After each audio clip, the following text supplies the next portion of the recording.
It's a sellout here naturally at Atlanta's Fulton County Stadium as you see Lehman Bennett, recently proclaimed NFC Coach of the Year. He was Coach of the Year back in 1977. On the other side, Tom Landry, one of the most successful coaches in history, the third winningest coach in history. Only George Halas and Curly Lambeau have won more games than Tom Landry. Landry has won 184. Raphael Septien will be kicking off for the Cowboys. The Atlanta Falcons, an excellent offensive team, and at the start of the season they were the second youngest team in the NFL. Only Kansas City, a younger ball club. It is a very exciting team. In its 4 defeats this year, it lost in overtime to the Rams. It lost in the last 25 seconds to Minnesota. It lost with 32 seconds to go to Miami, and it lost with a minute and a half left against the Jets. Going deep right now is Mike Smith, and Raphael Septien ready to kick it off. And Mike Smith will take it on the 1, to the 10, to the 20, lunging to about the 22-yard line, and that's where the Falcons will put it in play. Let's take a look at that brilliant offensive line. Mike Henn, Dave Scott, Jeff Van Note, R.C. Thielman, and Warren Bryant. Bartkowski at the wheel, the running backs, and a great tandem they are, Andrews and Kane, with Francis Jenkins and the young tight end, all rookie Junior Miller. The 1st and 10 Falcons in the first offensive series of the day. Second man is Lynn Kane, trying to get a block from William Andrews, but they stack him up. In looking at the Dallas Cowboys, here is Ed Jones, Larry Cole, Randy White, and Harvey Martin up front. Guy Brown playing for the injured Mike Hegman, along with Bob Brunig and D.D. Lewis, with Barnes, Mitchell, Waters, and Thurman. A note, too, as you look at Guy Brown playing for Mike Hegman, in 27 postseason games, no individual player has ever gained 100 yards rushing against Dallas in a postseason game. Not much as they move it out across the 25. George, so far they are playing very conservative. Yes, I expected that, Vin, to start out conservatively. They like to run the ball on the first down and set up the play action. Bartkowski loves the play action after the run. Let's get into Bartkowski's helmet and find out what he thinks about going against Dallas. We posed that question to him before the game. They need to control their front four. They've got a heck of a pass rush, and their cornerbacks have been as good as their pass rush, I think, basically. They're great when they're getting a super pass rush, and they're not so good when they don't get the rush. But that's pretty much the way it is in this league. If you get a quarterback, any quarterback trying to throw in this league, he's going to complete some footballs. That's Lynn Kane being knocked out of bounds after picking up the first down. Lynn Kane, who rushed for over 900 yards this year, only twice did he rush for more than 20 yards, but when they get down close, they use Andrews to block for him. He has 8 touchdowns. Ben, I think this is the best tandem in football. Kane and Andrews is comparable to Muncie and Galbraith. This is the best offensive backfield that I've seen in the NFL. So it is 1st and 10 Falcons on the Atlanta 38-yard line. In motion was Wallace Francis. Bartkowski going wide to William Andrews, but no good, and that's Guy Brown right there with Andrews, and he figures to be tested, George. He will be. He hasn't played very much. He only had 10 tackles on the special teams. It'll be interesting to see his reaction on the run and when they get him one-on-one on a pass. This is his first start of the year and only the second of his career. His other start was against the Giants in 1979. So it is 2nd and 10. The ball is on the Atlanta 38 in the early going. Alfred Jenkins goes wide right, and they have Wallace Francis wide left. Andrews and Kane behind Bartkowski.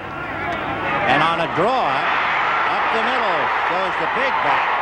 And he's across the 40 as Andrews, and we'll see where they spot it, whether he made enough for the first down. You know, Ben, Andrews had such powerful legs. If you tackle him around the thighs, you just bounce off. You have to cut his legs out from underneath him. You have to hit him right around the shoe tops to bring him down. You know, Dallas said they thought he weighed about 225 pounds, and looking at him in game films, he actually weighs only 200, but it's a very hard 200. Yes, and they list him at 6 feet. He's probably 5'11", so that makes him about a 215-pounder. But going back to this backfield of Kane and Andrews, the reason they're so good is that they both block. They complement each other. They both are good receivers, and they both have enough speed and moves to give the defense a problem. Well, we'll see about the defensive problem on a 3rd and 1 for Atlanta on the Atlanta 47-yard line. James Mayberry is blocking outside Junior Miller, the tight end on the right side. It'll be the second man, and that's they stack him up. Benny Barnes came up to meet him. From our angle, it would appear as if he made it. And he did. First down, Atlanta. Well, this is a sound play. They got the good blocker, Andrews, leading the play, and Kane going over the top. That's what they like to do down the goal line. That's why Kane has 8 touchdowns. They like to let the blocker block and the runner run. The only better tandem in the NFL was Rob Carpenter and Earl Campbell, but of course Campbell had a bunch of yards. So 1st and 10 on the Atlanta 49. Bartkowski's going to put it up. Ed Jones can't get him. Bartkowski's pass, no good. Intended for Alfred Jenkins, just did go off his hand, and defending was Benny Barnes. And Ben, that is exactly what we talked about at the top of the show. Bartkowski is a bomber. He's got the strong arm. He's going to test Barnes and Mitchell deep on 1st down. Actually, he has them open. The ball's overthrown. You know, Bartkowski threw at least 1 touchdown pass in 15 of the 16 regular season games. The only team to shut him out, the New York Jets, way back in October. So it is 2nd and 10 on the Atlanta 49. Alfred Jackson is wide right as he just comes into the game. Bartkowski down the left side. He has Junior Miller, the tight end. He's inside the 30, out of bounds at the 25 of Dallas. And you know, Vin, with Junior Miller in there, that's like having a 3rd wide receiver. Junior Miller, number 80, has the speed to go deep. He runs a 4.5, 5.40, and he's real good at running after the catch. 6'4", gives him a big target. So Junior Miller, who had 9 touchdown receptions, he's a Pro Bowler, picks up the 1st down on the pass. Russ McKiska, the other tight end, will come in and replace him. You know, with the exception of tight end, the Falcons have started the same offensive lineup in every game this year. Another reason why they're here. So 1st and 10 on the Dallas 25. And Francis in a slot right, but they'll go with Andrews. And Andrews down to the 20-yard line. So a big pickup of 5 to make it 2nd and 5.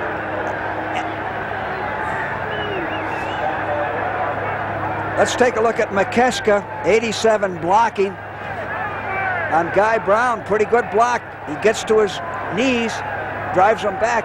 And Andrews has a low center of gravity, Ben. And those powerful thighs, he's always going forward. Good leg action. 2nd and 4. The ball on the 20-yard line with Francis and Jenkins in a slot right. Andrews is the fullback in this I formation, the up back. And Bartkowski looking right, then going deep down the middle. No good. Alfred Jenkins had it and couldn't hold on to it. Dennis Thurman and Benny Barnes there to defend. Then 2 things. Bartkowski had the time to throw. He unloaded once, wound up. Watch there. Plenty of time to throw. This should have been a touchdown. Right in his hands. He let the ball go through his hands into his body. Dallas can't give him that much time to throw. So on a 3rd and 4 from the 20-yard line, Atlanta has Jenkins and Francis go right. Jackson goes left, and Junior Miller, the tight end, is shaken loose off the line of scrimmage. Bartkowski is looking over Miller's head, intended for Jenkins, and he threw behind him as he tried to find a seam between Thurman and Barnes. That's right. Jenkins wasn't looking for the ball. Bartkowski got rid of it before he wanted to. So on this 4th down, it'll be a field goal attempt by Tim Mazzetti. With the ball spotted on the 20, the hold will be at the 27. So it'll be about a 37-yard field goal. From 30 or less, he has kicked 20 out of 30 in his career. He does not have a strong leg, and he's been bothered by a groin pull. That's right, and this is a big play for the Falcons. James spotting it at the 28. The snap, then the kick. It's good. Tim Mazzetti, who was raised in Brazil and once had a tryout with, of all people, the Dallas Cowboys, has just kicked a 38-yard field goal, and the Atlanta Falcons are leading 3-0. And now Dallas will get its hands on the ball. Standing deep and ready to do some returning. Normally for the Cowboys, we've seen James Jones do the running, but Timmy Newsome is deep, and there is James Jones in the middle. Steve Wilson is on his left. And Mazzetti's kick is low and will hit and go down and be fielded by Bruce Huther. And he gives the ball to Newsome, who is drilled out of bounds at about the 22. Earl Jones, number 20, down there to make the tackle. Let's take a look at the Cowboys offensively. Donovan, Scott, Shaw, Rafferty, and Cooper up front. Danny White with Tony Dorsett and Robert Newhouse, the running backs. Tony Hill, Drew Pearson, and the tight end, Billy Joe Dupree. First and 10 on the Dallas 22. The Dallas Cowboys, 14 times in the last 15 years they've been to the playoffs. The only wild card team to go to a Super Bowl, but they lost to Pittsburgh in Super Bowl 10. Danny White with Drew Pearson in motion. Play action fake to Dorsett. And Danny's going for the bomb on the first play to Tony Hill, and he overthrows him. Tom Pridemore and Kenny Johnson right there with him. You know, then a fine call by Landry. Good execution. Tony Hill slipped on the grass a little bit. Not enough to fall down, but that ball was right on the button. He just lost his balance a little bit as he was trying to run the fly pattern. He was open for a big play. Well, it is 2nd and 10, Dallas. In the early going, 9:22, Tony Dorsett ready to handle the ball for the first time.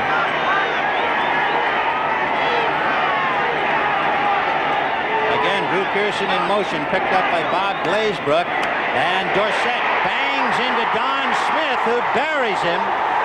We had asked Tony Dorsett about running on grass before the game, and this was his answer.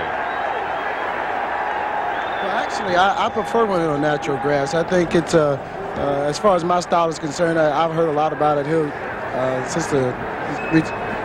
since coming here yesterday also that, Tony Dorsett can't run on grass. I think I'm going to surprise a lot of people today. I think I can run on anything that we can play on.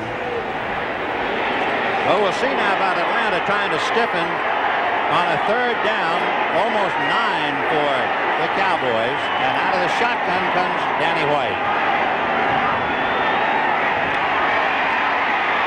Going to the right side, knocked in the air, juggled and dropped.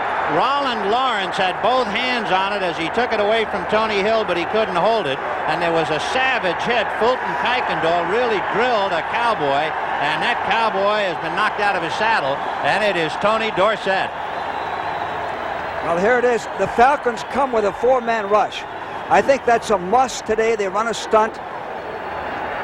Dallas picks it up, gives them the time. The ball's a little high. Dorsett probably should have had it. It's deflected, and very fortunately, it was not intercepted by Lawrence. Tony Hill jarred the ball loose before Lawrence could put it away. And as you can see in the picture, you see Kuykendall and Buddy Curry, 2 of the linebackers, sandwiching, and Al Richardson also in there. So Dorsett severely shaken up. And on a 4th down play, Dallas will have to punt once Tony can get back on his feet. Well, Vin, these young linebackers, these Falcon linebackers are hitters. They swarm around the ball carrier or the receiver like a bunch of hornets. They're all over the place. Somewhere along the line, Landry will do something to counter that, run a gadget, run a reverse, to take them out of pursuit. Danny White has had opponents return his last 10 punts for a combined total of only 16 yards. He's been Tremendous. brilliant. Kenny Johnson standing on the Atlanta 30-yard line. And White drills it high. There's a flag on the play, and the ball is caught by Bob Glazebrook at the 40-yard line. And let's see about the interpretation of the flag. By the way, the officials today, 174 years of officiating experience, 101 in the NFL. With referee Fred Silver, umpire Pat Harder, and you can see Tony Viteri, Ted Hantak, Stan Javi, Dean Look, Don Orr, and Frank Glover. Well, the umpire, in this instance, Pat Harder, bringing that ball back. And Dallas has Danny White ready to punt again. They will mark off 5, but they still have another 3 for a first down. Defensive holding, number 20, before the kick, automatic first down. If that would have been during the kick, the ball would have been turned over. Right, it was not a change of possession foul. The foul was called before the kick. Consequently, Dallas gets a gift and a first down. 1st and 10 on the 29. Tony Hill and Drew Pearson go left. Billy Joe Dupree comes back as the tight end. The report on Dorsett, wind knocked out of him. He will be back. And it'll be Robert Newhouse running into red shirts. And they stack him at about the 30-yard line. Well, he might have purchased another yard.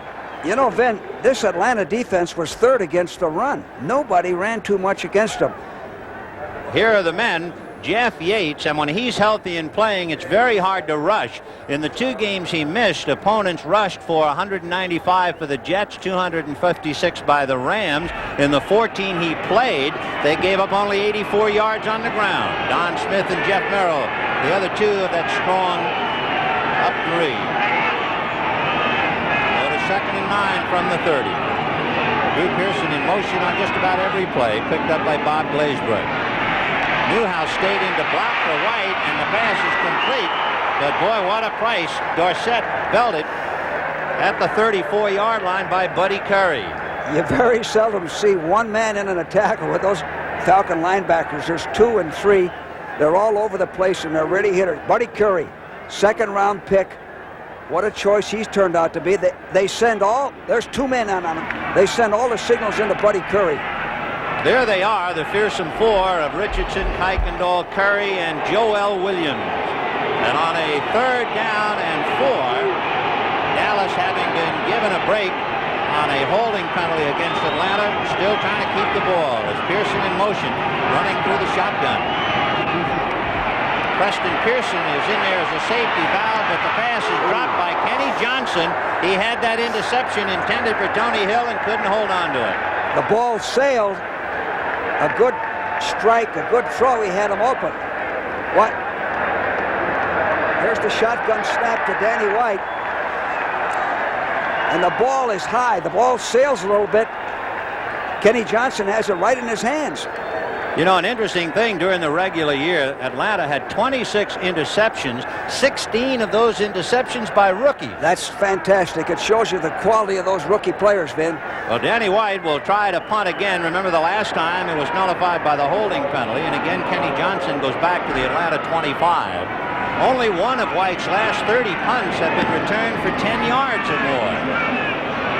Johnson backing to the 4. Spun around, and he's not going to get back.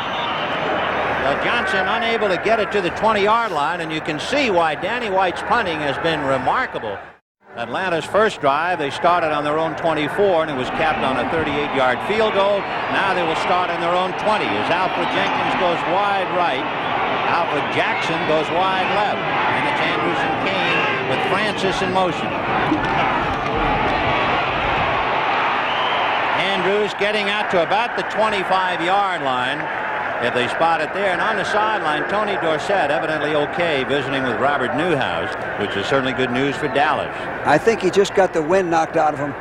Then on that last play that the Falcons just ran, they liked Andrews on 1st and 10.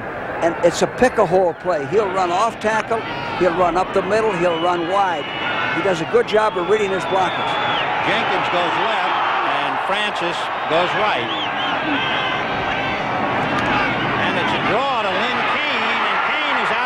the 30 to the 35. Flag on the play. Well, we'll see the interpretation. That would be enough for a first down. And it is a first down. So far, Bartkowski has hurt the Dallas defense twice on 2nd down and 7+ with draws. Picked up good yardage. Good time to run a draws on 2nd down and long. So they move it out to the Atlanta 36-yard line where it is 1st and 10. Jenkins wide right in motion as well as Francis. He's picked up by Aaron Mitchell. Bartkowski is going to throw to Francis, and Mitchell, who was with him, takes him out of bounds. A question, George. Yeah. Aaron Mitchell was picking him up. What is the coaching philosophy about motion? Well, we always spent a lot of time defense in motion. Then I didn't want to have our defense not know who to cover or who is going to force on motion. The big thing is you're trying to get a one-on-one situation. You're trying to isolate somebody so that you've got a faster man against a slower man, and you're trying to bother the force. So that's what they were doing there. They were pinning Francis on Aaron Mitchell. And it makes you call audibles on defense. So they picked up 4. It is 2nd and 6 on the 40-yard line. Andrews is the fullback. Play action fake to Kane. Charlie Waters coming on a blitz. And the pass smothered as Harvey Martin came in to knock it down. Well, that shows me something there, Vin. The Falcons are a heck of a team on 1st and 10. I always felt that when we played Dallas, we had to throw 50% of the time on 1st and 10 because they're in that flex defense. They don't rush as well.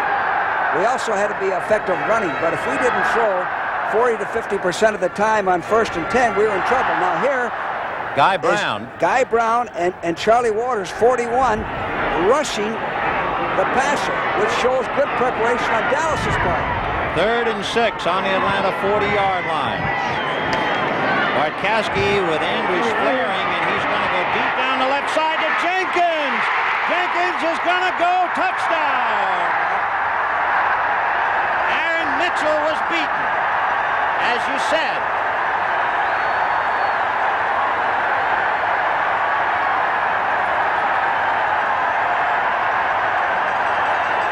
Man, I don't want to keep repeating this, but I said this twice. Bartkowski's going to go deep and work on the corners, Mitchell or Barnes, with his wide receivers, and there it is.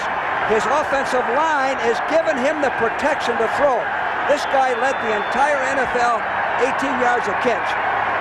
Jenkins had only one 100-yard game this year, despite the fact he had over 1,000 yards in pass reception.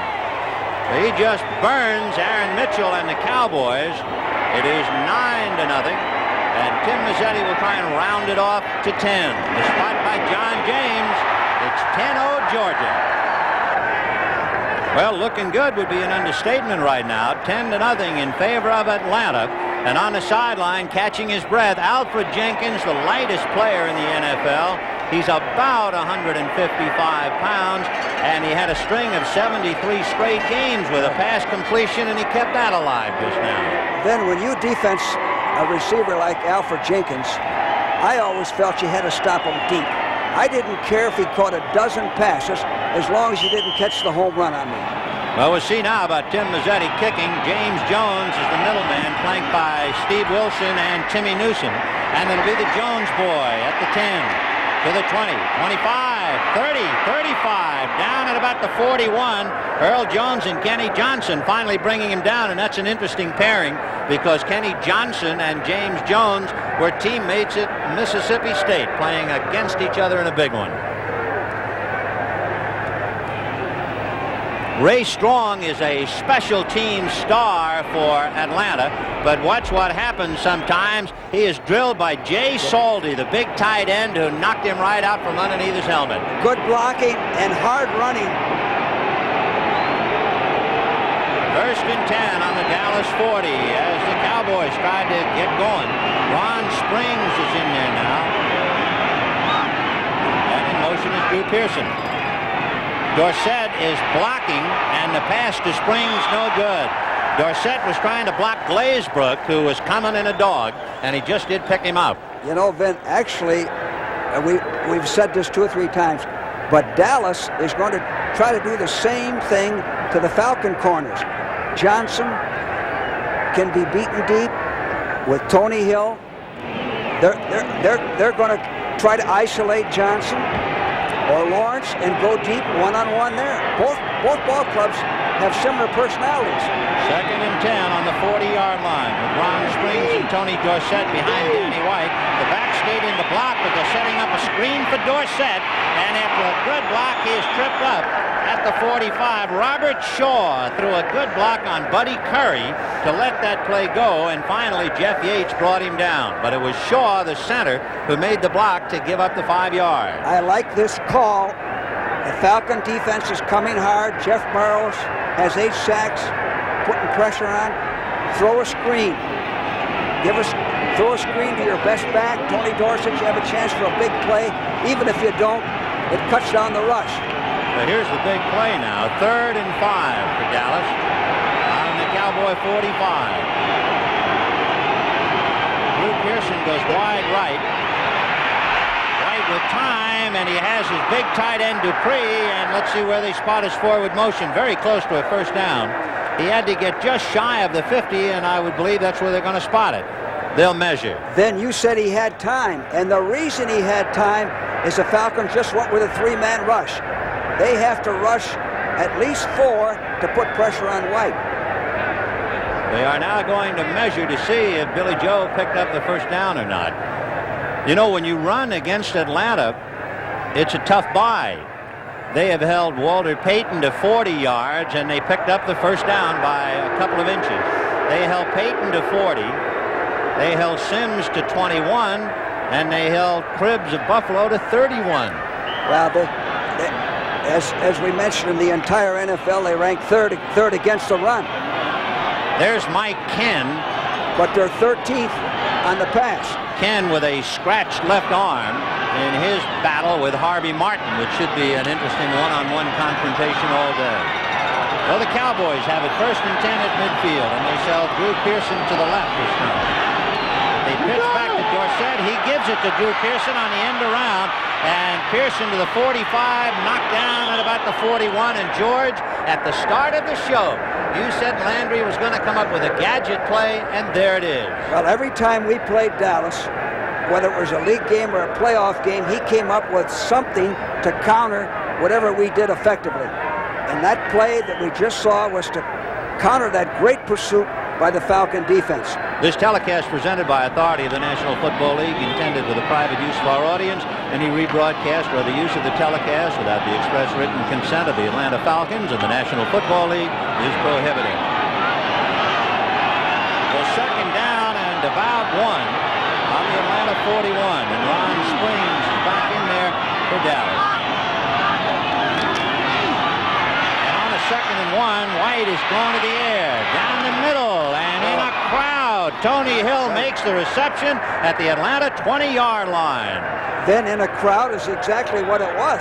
Danny White had the time to throw, and he had to throw a perfect pass to get it in there, or it's deflected or intercepted. Look at the time he has. 3-man rush again. 3-man rush. He picks Tony Hill out. The ball is thrown perfectly. So this Cowboy scoring machine that was number 1, they piled up 454 points during the regular season. They've been stung. They're trailing 10-0, and now they're on the move. 1st and 10 on the Atlanta 20. Dorsett is on the wing. Now comes back to join Ron Springs in the backfield. White looking left, now going deep over the middle. There's nobody there. He overshot Tony Hill, and look at all the red shirts around Hill. There's Septian, a very good athlete. He's strong. I had him with the Rams. He's a good kicker. I'd give him an edge over Mazzetti in the kicking game. You know, if they have a field goal attempt inside the 28-yard line, in his career, he's made 97% of those. So they're close to the scoreboard one way or the other. Then on that last play, you said he was looking left. He was looking for Jay Saldy, but he was covered. So it'll be 2nd and 10 on the Atlanta 20-yard line, and the Cowboys go slot right. White looking with Hill and Pearson on the right side, so he throws out of bounds on the left. He had Ron Springs and the tight end Billy Joe Dupree over there, and you had Joel Williams and Kenny Johnson defending for Atlanta. So it's a 3rd and 10. Well, 3rd and 10. The last play they came with a blitz, a safety blitz, and he did the right thing, get rid of the ball. Now it's 3rd and 10. The Cowboys will probably go into the shotgun. I always wanted to have a man right over the nose of the center, Fitzgerald or whoever's in there at center, and bat him around and hope we got a bad snap. They got a man on his nose. 3rd and 10 on the 20. They have Mike Zeal in there on the nose of the center, Robert Shaw. And Danny White going down the middle in the end zone. Touchdown and drop. Butch Johnson had the ball knocked out by Kenny Johnson. And apparently Dallas thought he had it long enough. You know, Ben, that's a judgment call down there, whether he had the ball long enough or not. Let's take a look. Butch Johnson's wide open. He has the time to throw. Perfect throw. Here it is, right in there. And both feet apparently down, and then he lost the ball. Here it is again. Here's from another angle.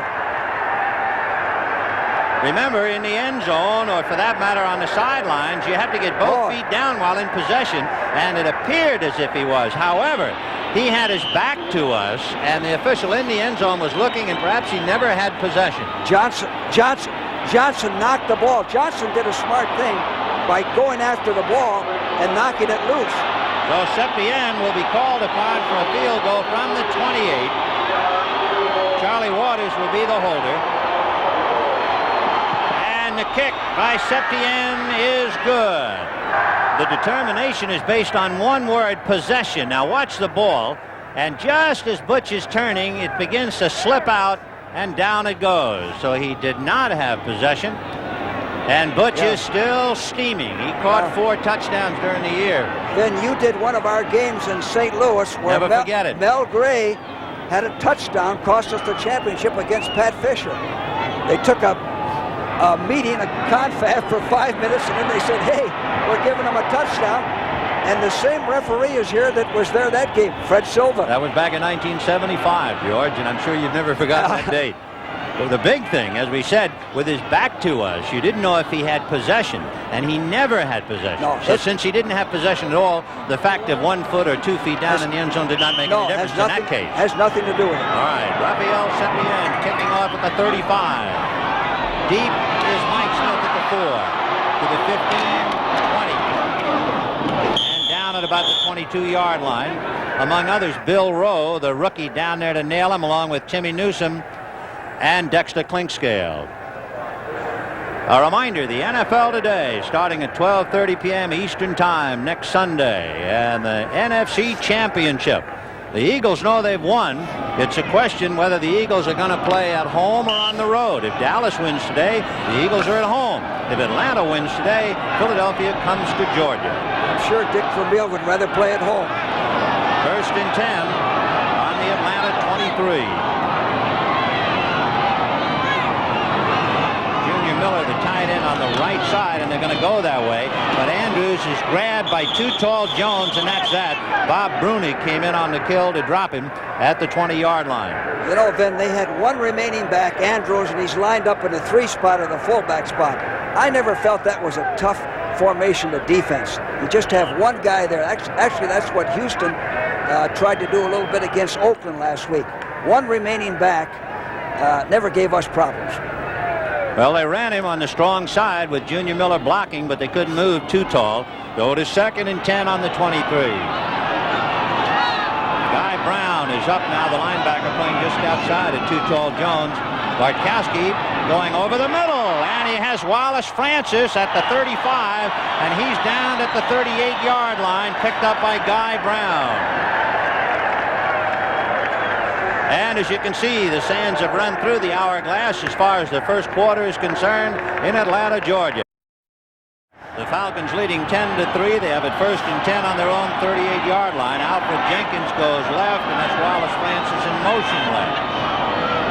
The backs stay in the block. The pass to Junior Miller, and the tight end is out across the 45-yard line. Dropped by Dennis Thurman at about the 47, and the tight end is going to be busy today. Oh, he's a beauty. He was on the all-rookie team, and again, I'll repeat, he's like a 3rd wide receiver there, 6'4", He has excellent speed, runs well with the ball after the catch. What's taking place, then, is that this Falcon offensive line is countering Dallas's defensive line. Bartkowski has not been hurried or rushed yet. Well, the second and a long two with the ball on the Atlanta 47. The Falcons in a slot left. Bartkowski on a straight-ahead quick handoff, trying to get the first down with William Andrews, and the Cowboys very grudgingly not about to give him more than a yard. And from this angle, it would appear as if he didn't quite make it. Not yet. You know, the reason the Falcons' offensive backs are not noted or haven't gotten the publicity, they're not spectacular. They're not the type of backs that would run 80 yards. They're pluggers. But they, as a tandem, they really do a job. Andrews starts like a track man. Maybe we'll see that later. Kane has had 2 runs of better than 20. Andrews has had 10 runs of 20 or more to tie Earl Campbell, but as you mentioned, he doesn't ever really break that big one for you. And he's averaged 4.9, which is only Dexter Bussey of Detroit in the NFC has a better yards per try. So as you see, they came up short on this third down. They bring in 2 tight ends, Russ McKiska along with Junior Miller, James Mayberry on a wing on the right side. And he will go to Kane following Andrews' block, and then Kane has the first down at midfield. And as you said earlier, when you have Andrews as your fullback, that really helps Kane. That's right. The same play, actually the play is what we used to call this a 25M hunch. The fullback leads. Watch the line play on this. Watch the Falcon line come off and make that hole. Andrews neutralizes Brunick. Kane picks up the first down. First and 10 at midfield. 10-3 Atlanta early in the second quarter. Back staying into block, and Bartkowski with some time over the middle, no good. Broken up by Guy Brown, who got 1 meat hook on it. It was intended for Alfred Jenkins. Bartkowski is now 5 for 11 for 114 yards. Danny White 4 for 11 for 36. But remember, Bartkowski hit the jackpot with a 60-yard touchdown pass to Alfred Jenkins. And Finn, what he's doing is throwing on 1st and 10. That's the best time to throw against the Cowboys. Throw the ball 1st and 10. Now here comes Dallas in. They almost substitute a complete team. They send 4 men in on defense. So 2nd and 10 at midfield. The Falcons are 2 for 2. The first time they got the ball, they wound up with a field goal. The second time they had it a touchdown. This is their 3rd series of possession. Bartkowski going to spring it off to William Andrews, and it hit Too Tall Jones' helmet, I believe, and that figures. That was an afterthought. He wanted to go downfield to Junior Miller. Junior Miller was covered. He dumped it off. You know what the Cowboys are trying to do is get White, Randy White, one-on-one. They take Dutton out. They bring in Cole. Cole's a better pass rusher. Take all their linebackers out. Bring in extra defensive backs. Larry Cole in his 25th playoff, establishing an NFL record. D.D. Lewis, number 50, will be in his 24th playoff. So they have some wise heads on that side of the line. I like Cole. He can really play football, and he goes all out all the time. 3rd and 10 from midfield. Jackson goes wide left, but the Falcons have a slot on the right side. Bartkowski looking left, and a diving attempt, and the catch by Alfred Jackson is good for the first down. Inside the 40, a great diving catch by the kid they call Action Jackson. This is the first time Bartkowski's rushed a little bit. He feels some pressure. Here's a diving catch of a low ball. Again, Vin, these Falcon receivers are underrated. Jackson, Jenkins, Miller, Francis. Should have known they had something. He was Earl Campbell's best man. 1st and 10 on the Dallas 38.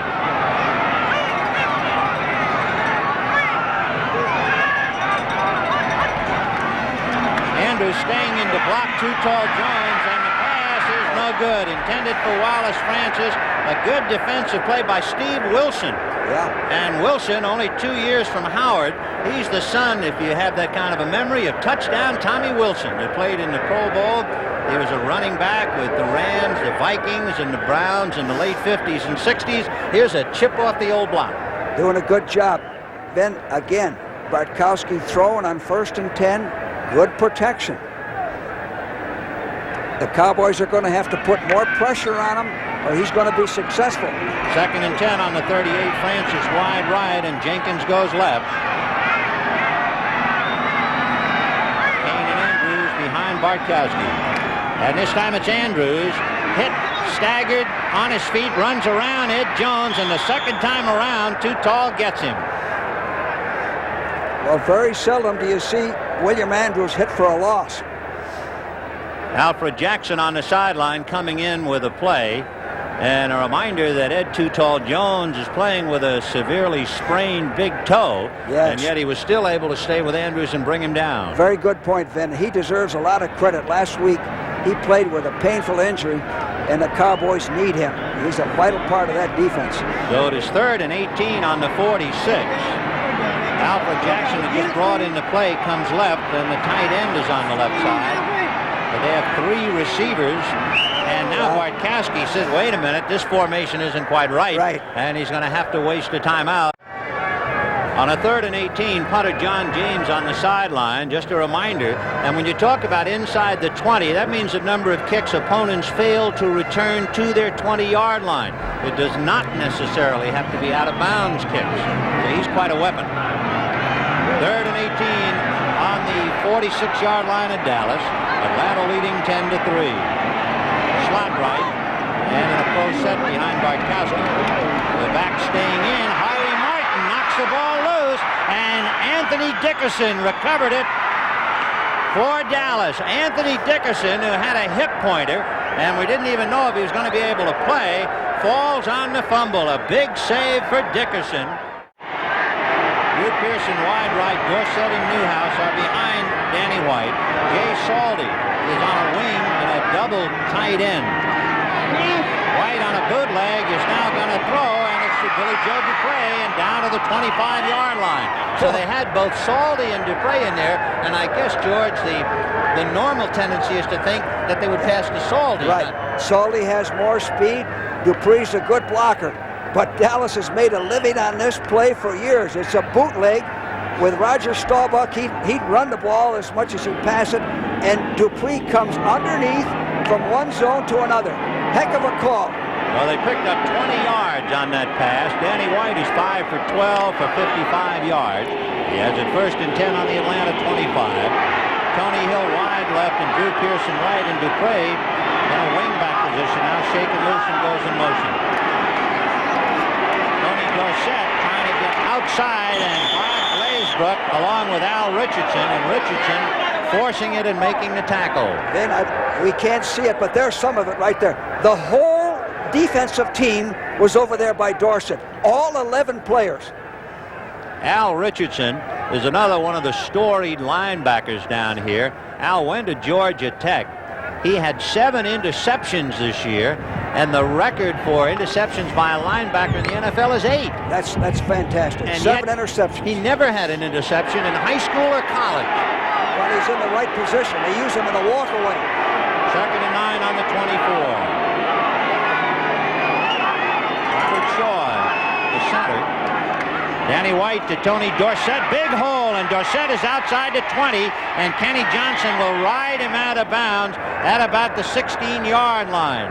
Robert Newhouse blocking for Tony Dorsett. Well, they need a big game by Dorsett to take the pressure. Here it is. It's a strong side sweep. Good blocking at the point of attack, and a nice move by Dorsett. He faked in, Vin. There it is. That's Newhouse on blocking. Bob Glazebrook. Right. And now Kenny Johnson tackles him high and kept him away from the first down. It's 3rd and 1 on the 16. And Dallas now is asking for a timeout. 10 minutes and 15 seconds to the half. Vin Scully along with George Allen. The Cowboys trying to capitalize on a Bartkowski fumble. They have a 3rd and 1 on the Atlanta 16. Salty again on a wing out outside Dupree on the right side. And White straight ahead. And it would appear as if he picked up the first down at the 15-yard line. Good call, Vin. You got inches to go. It's the safest play. Straight ahead. White's a good, strong, good-sized quarterback. Pick up the first down. White take a chance, handle it off, and maybe have a fumble or get a loss. Somebody slips through the seam, and now you have to kick a field goal. So 1st and 10, and he actually moved the ball just over the 15, so they'll spot it at the 14-yard line. And the Cowboys have a slot right. Tony Hill and Drew Pearson go right. White giving it to Dorsett. And Dorsett is knocked down at just about the line of scrimmage, a 14-yard line.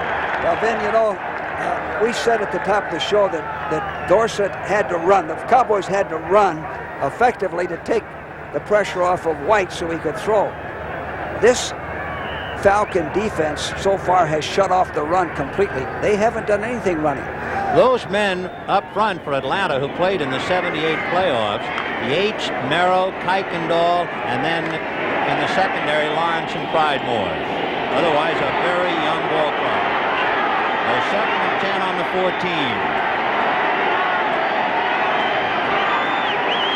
Dupree, the tight end, on the left side. And White, a little screen to Ron Springs, and he's to the 5-yard line. And if he moved it across to the 4, he might pick up a 1st and goal. It just depends on where they spot it. That's a good call, real good call. They're expecting pass. He dumps it off a screen. Here it is. On that screen this year, Springs went 58 yards for a touchdown against the Giants. Same kind of play. He's a good athlete, good blocking downfield. This is a good area of the field to run a screen. Many times you can go all the way into the end zone. They're measuring. It looks like it's short. Not quite for a goal situation.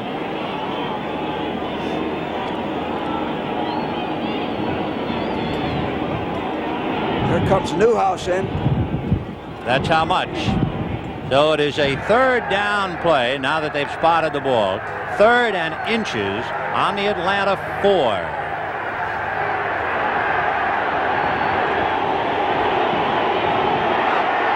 And the deep back is Dorsett. Now shifting out of the eye with Saldi and Dupree. The 2 tight ends are on the right side. Let's see if they go that way.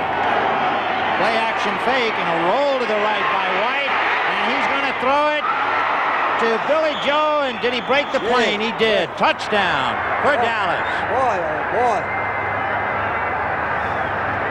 So Billy Joe, who has caught 8 touchdowns this year, 3 of them from 9 yards out, 2 from 12. This time makes 1 from 4. They use motion coming back to fake a run. He runs a bootleg. Very fortunate to get this off. Curry overran the play. Curry had him covered. The ball was thrown behind Dupree, so by coming back for it, he lost his position. Tom Pridemore tried to come up and keep him out, but the big tight end was able to break the plane and go in for the touchdown. Now we'll see about the tying point. Set the end on the hole by Charlie Waters. It is good. The Dallas Cowboys capitalizing on a fumble by Bartkowski after being hit by Harvey Martin, recovered by Dickerson, go for a touchdown to tie it up. And now the kick to Mike Smith at the 4, to the 15, to the 25, 30, to the 40, dragged down by Larry Bethea at the last minute, or he's gone. Great field position for Bartkowski. The rookie out of Grambling, Mike Smith, makes a great return. And Atlanta now in excellent field position, and a Dallas player is hurt. There it is. Mike Smith, a 7th-round draft choice. Look at the hole he has. The Dallas player who is hurt, they just signed him, Norm Wells. Activated in place of Randy Hughes. Number 66, you can see him in the lower left-hand corner of your screen, just beginning to roll over on his back in pain. So Norm Wells, who went to school at Northwestern. You know, Vin, you mentioned the word fumble before. Atlanta had lost the ball just 9 times on fumbles this year, the entire year, and they had a turnover ratio of +16, which was the best in the NFL. And, of course, it is typical that when you give a good team a break, they cash it in. At halftime, reminder, Brent Irvin Phillips will be with us. And then, of course, we'll get back to this thing, which is just really starting to bubble. 10-10 with 7 minutes and 57 seconds left in the half. And so Norm Wells shaken up. He was activated by Tom Landry with the injury of Mike Hegman. And now Wells is hurt on a kickoff return. Well, you know, we've talked about Atlanta's young ball club. The Cowboys have 8 rookies, and they have 16 other players with 3 years or less experience. So they're a young club also. A 39-yard return by Mike Smith, and it's 1st and 10 on the Atlanta 43. In a slot right. And they go straight ahead to Lynn Kane, and he's across the 45 to about the 46-yard line. Well, that's what Atlanta likes to do. Atlanta likes to establish something on the ground on 1st and 10 and then set up the play action. That's what Bartkowski has done so successfully all year. You know, when you see an Atlanta ball game, and we've done a couple, you expect it to be an exciting game. Yes. Dallas, of course, has a history of playing great games. Atlanta had to come from behind in 10 of their 12 victories. And they're even 10-10 here. 2nd and 7 on the 46. Wallace Francis in motion, picked up by Aaron Mitchell. The back's release, and the pass is to Francis, and Mitchell finally brings him down at the 49-yard line. So once again, they put Francis in motion. Mitchell picks him up. They isolate him one-on-one, and they go to Francis. That's the whole thinking. Here's Wallace Francis in motion, 89. See him going through the backfield. Now he turns upfield and runs what we call a shoot pattern, about 5 yards deep. Makes a one-on-one situation. Mitchell has to cover.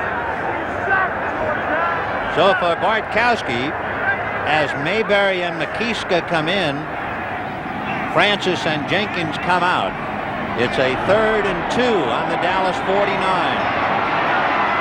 2 tight end, and Mayberry, a blocking back, is on the wing. And they'll go that way. Lynn Kane trying to cut. And again, the question of the forward progress. Might have to measure. George, any surprises? It seems like most of the things you talked about at the top of the show have come about. Yes, actually, Dallas is fortunate that it's 10-10 because Atlanta missed a touchdown pass. They could have had 14 points. Of course, Dallas feels, I'm sure in their hearts, they think Butch Johnson had a touchdown pass. True, man. That was a judgment call. That could have gone either way. We said these teams are a toss-up, and it's showing that. So far, they're dead even.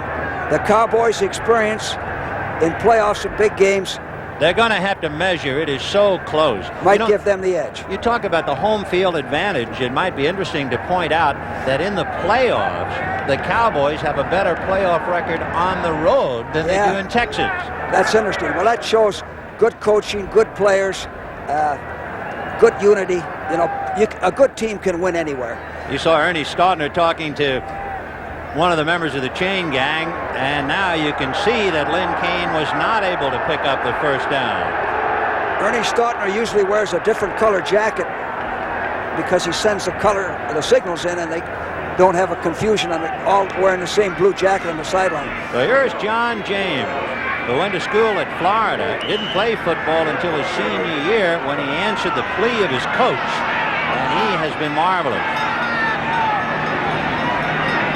4th and 1 on the 48.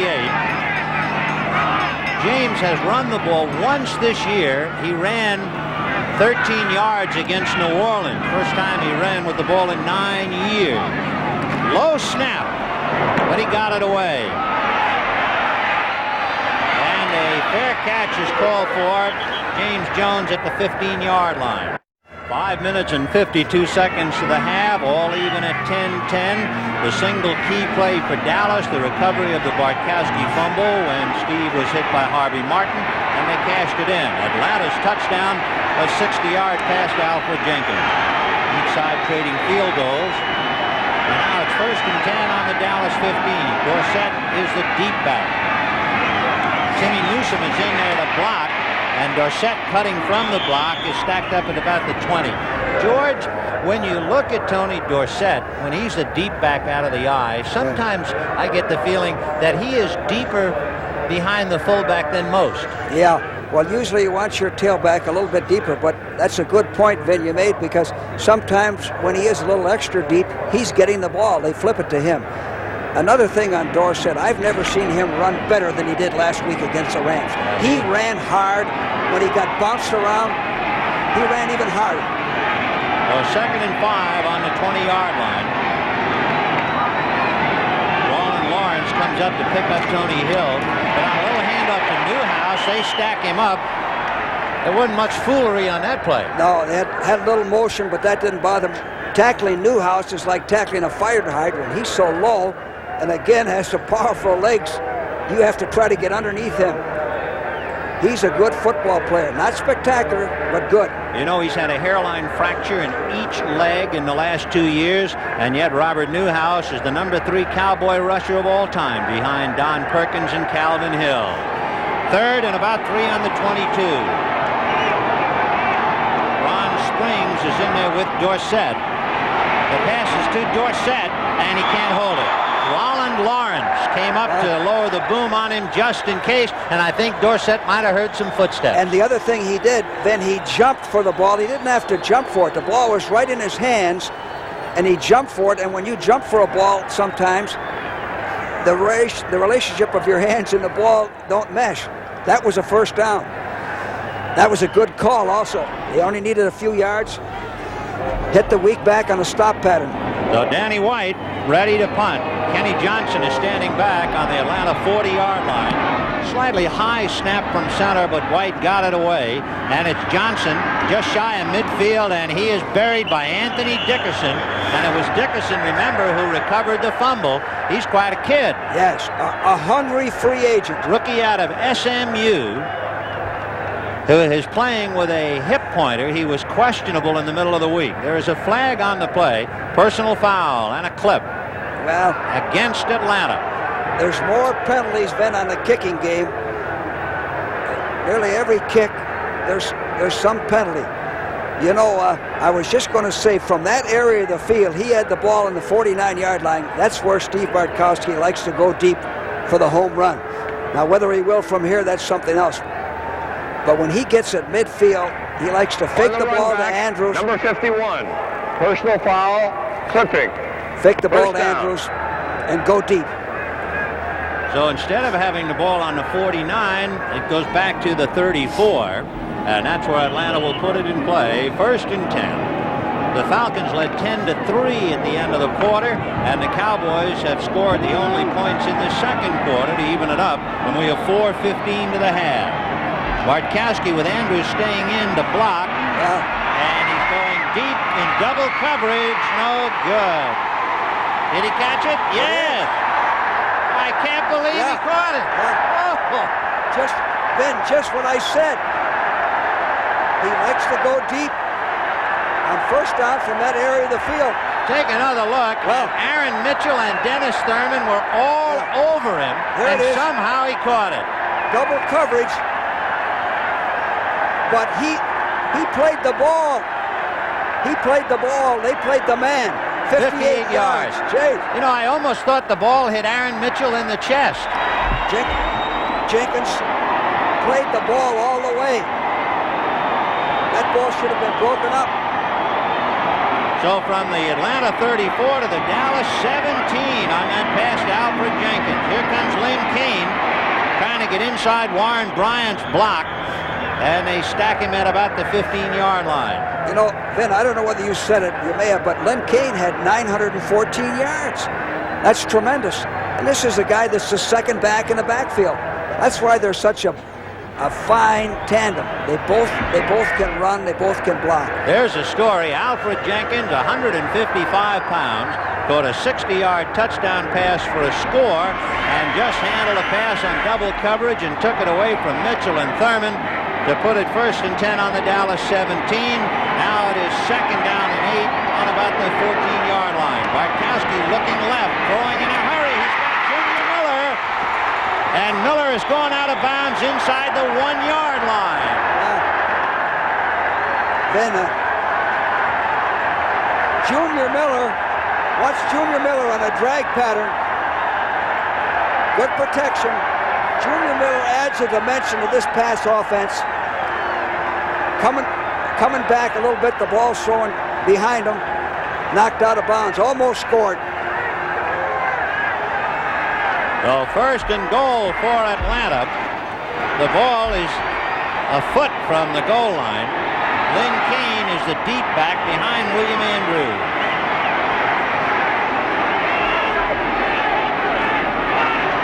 Lynn Kane trying to follow Andrews. There's a flag. Flag on the play. The same play then we talked about. Fullback lead. Kane carried the ball.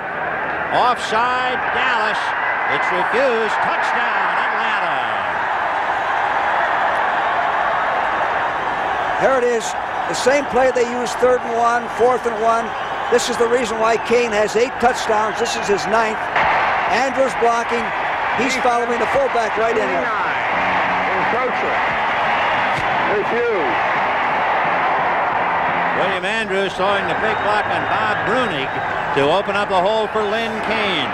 With 2 minutes and 26 seconds to the half, it is 16-10 Atlanta, and Mazzetti trying to make it 17. And he does. On the sideline, there is Lynn Kane scoring the touchdown thanks to that key block by William Andrews on Bob Brunig after the miraculous catch by Alfred Jenkins. Man-for-man blocking along the line. Fullback leads through, picks up any stray tacklers. 2 hands on the football. You know, Alfred Jenkins has caught 2 passes today for 110 yards. There it is again. I like the way Kane has 2 hands on that ball. He's not going to fumble it. You know, earlier I said if I were defensing Alfred Jenkins, I wouldn't care if he caught 12 passes as long as he didn't catch any home runs. You have to stop him deep, and Bartkowski did the same thing he would have done if he didn't get that clipping penalty then.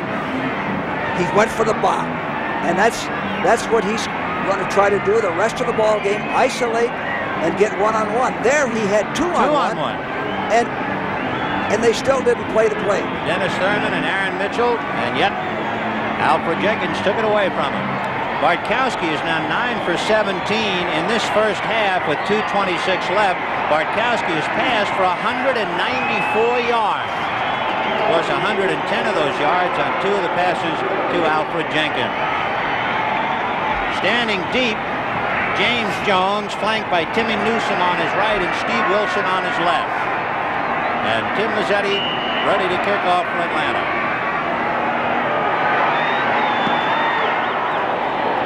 Jones will be blocking for Newsom, who takes it at the 8.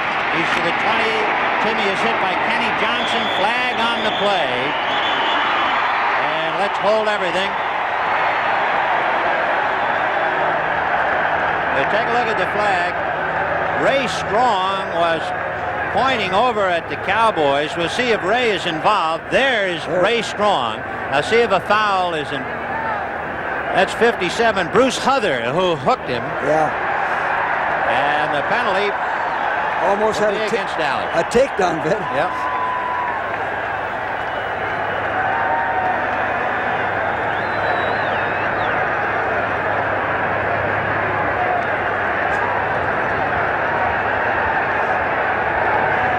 Fred Silva will on the run back, number 57, holding.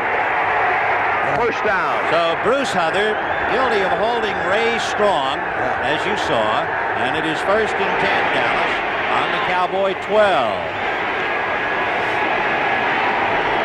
Cowboys sent Tony Hill, Drew Pearson left.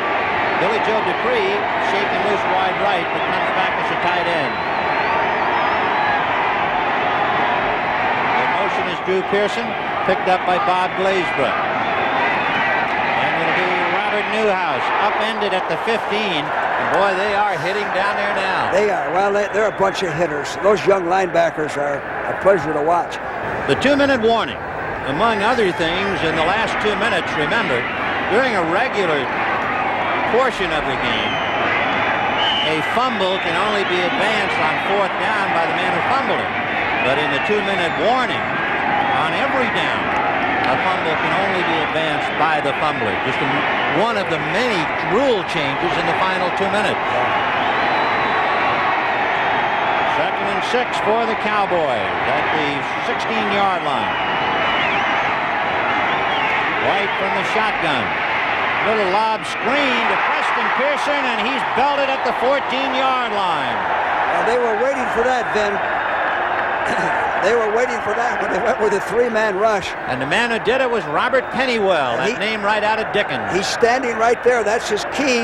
He has nothing to do but watch Preston Pearson, 26, come up and make the play. Dallas only has 2 timeouts left. Herb Scott threw a good block, but it didn't faze Pennywell. White throwing down the left side to Tony Hill, and he goes out of bounds at the 27, and that's good enough for the first down, stopping the clock with 1:32. Richardson is almost up on the line to try and jam Hill on the left side. White going to release to Preston Pearson. Bob Glazebrook drops him at the 30-yard line. Kuykendall and Curry there along with Joel Williams. You know, Preston Pearson then really reads the coverage or reads the man that's covering him. He runs individual routes about as good as anybody out of the backfield. And Preston and Fulton Kuykendall exchanged a few words. White going down the middle, no good. Intended for Jay Saldy, and he had his legs cut out from under him by Tom Pridemore. Well, Pridemore hit him just as the ball reached Saldy's hands. Here it is, shotgun. Now he has pretty good protection. Time to throw. 4-man rush. Now watch Pridemore hit Saldy just as he tries to put the ball away.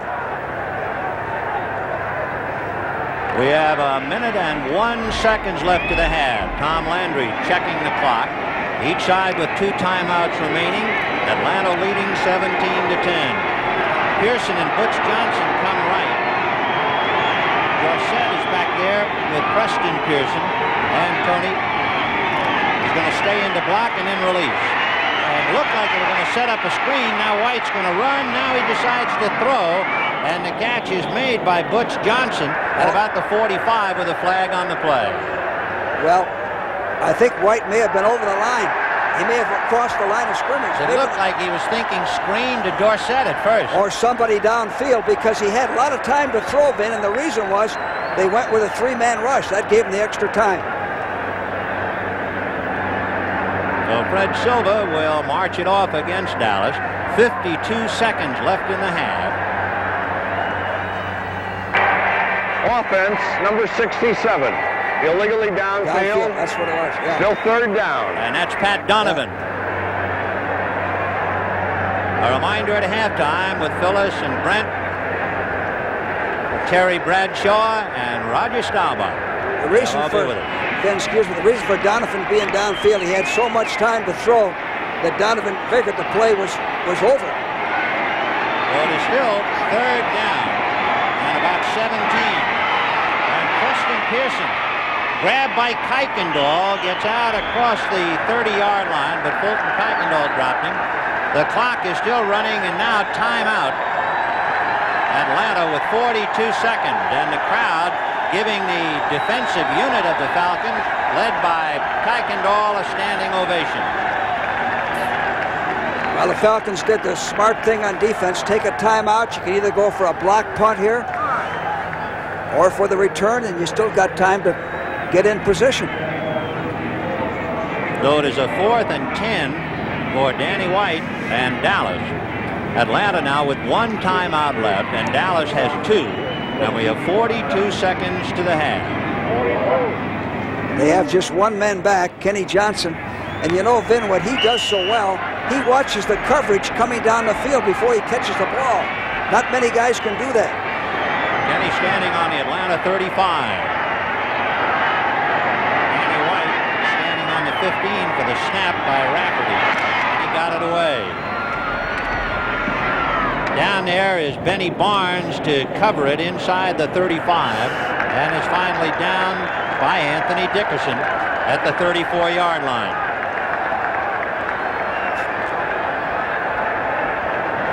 Don't forget the NFL on CBS next Sunday. It'll be the championship game, Philadelphia versus the winner of our game. To repeat, if Dallas should win as the wild card team, they cannot host, so they would go to Philadelphia. If Atlanta wins, they would host Philadelphia here in Georgia next Sunday. The Falcons went for a punt block on that last kick, Vin. 1st and 10 on the Atlanta 34.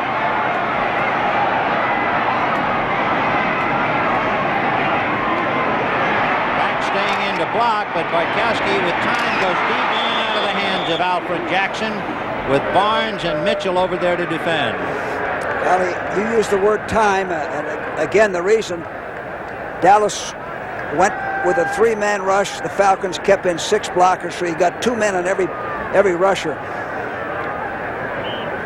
So it is 2nd and 10.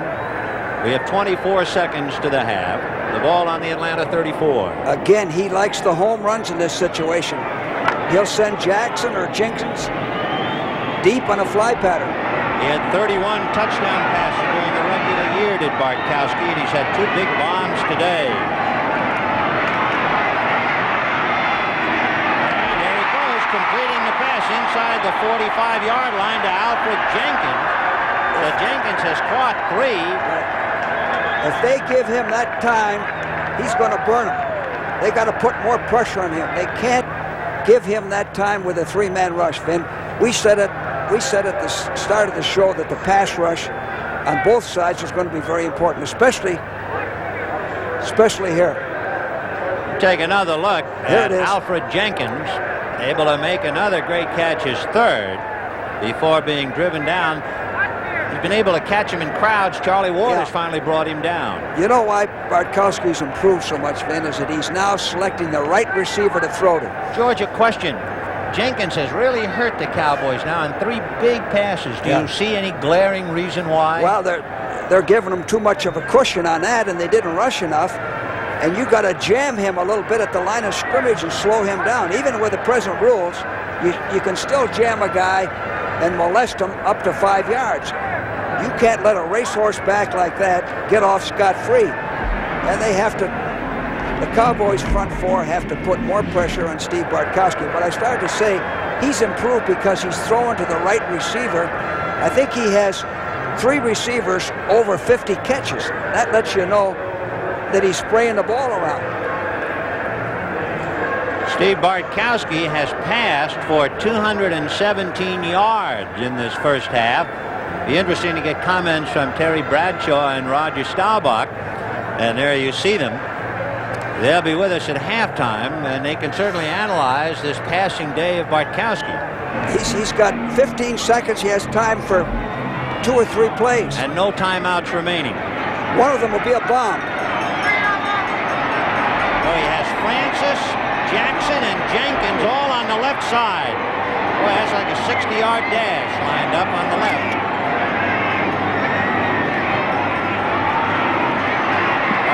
Is going to go, and it's picked off by Steve Wilson at the 28, and Wallace Francis falls on him right there. Nice play by Steve Wilson.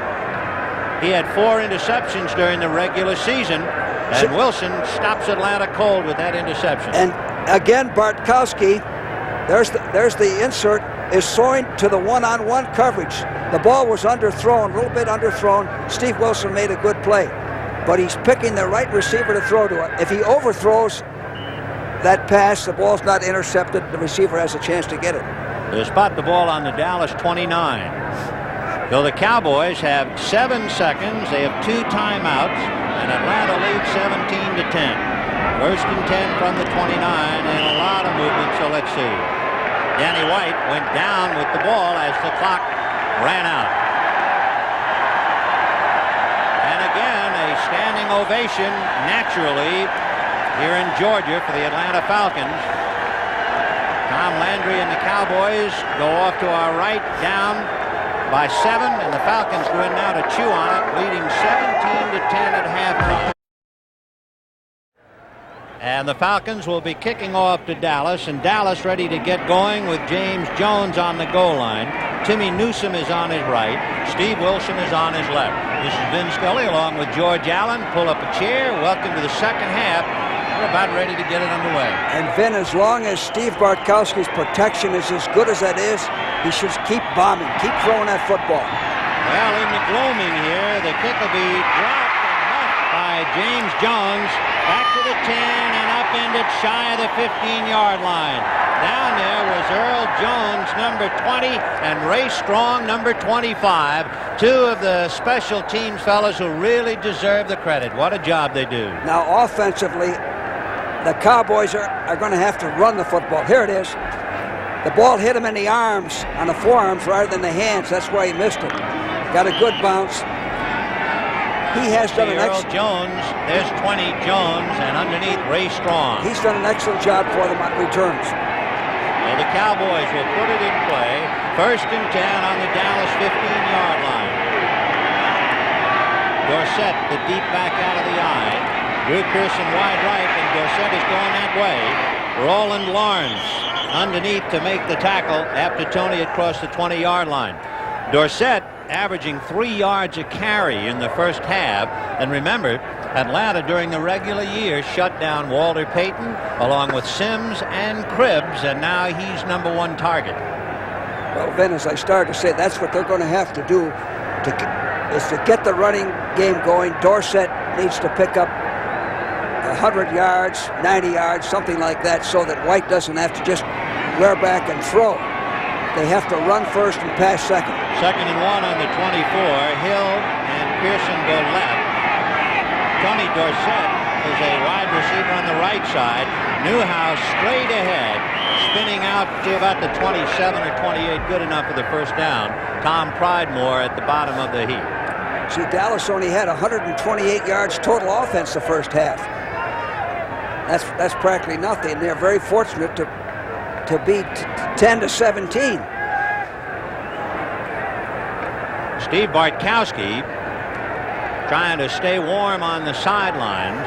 Boy, he's been blazing hot between the lines. It is now 32 degrees in Atlanta and dropping. They expect the temperature to go into the 20s. Danny White on a play-action fake, setting up a screen behind the line to Ron Springs, and Springs is caught by Mike Zeal as he crossed the 30-yard line. It took a little too long to develop. They picked it up from behind. Mike Zeal made the play from behind. Again, a good call. 3rd down screen, play-action screen. Here's Mike Zeal and coming in rushing. Now, the ball was a little bit high. He had to jump up for it. Mike Zeal made the play from the rear. It is 2nd and 6 on the Dallas 32, and the champ begins defense.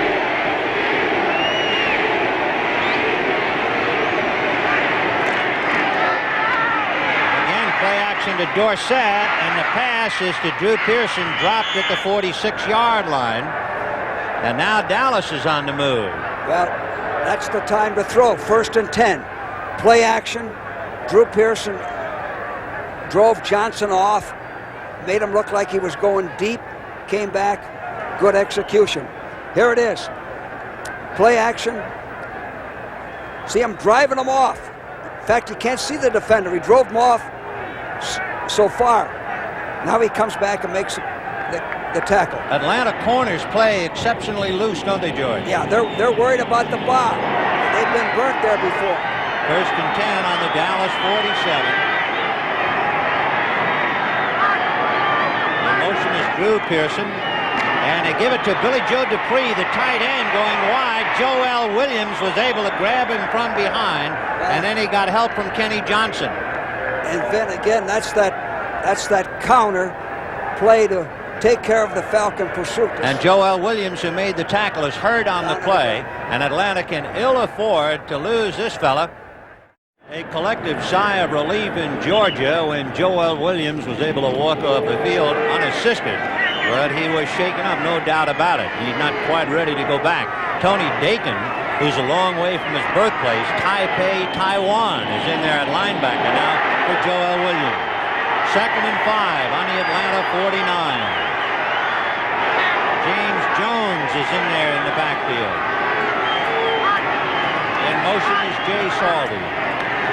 They're going to go to Springs. And Springs, a left-handed passer, arcing one to Tony Hill. No good. Well, a good call. He had him wide open. It was like a fair catch. The ball took a week to come down. I don't know whether we can see it again, but he was wide open. Here it is. Left-handed pass. He throws the ball a mile high. He was hit just as he released the ball. Look at that. See? Fair catch. Even had Tony Hill caught the ball, he was out of bounds.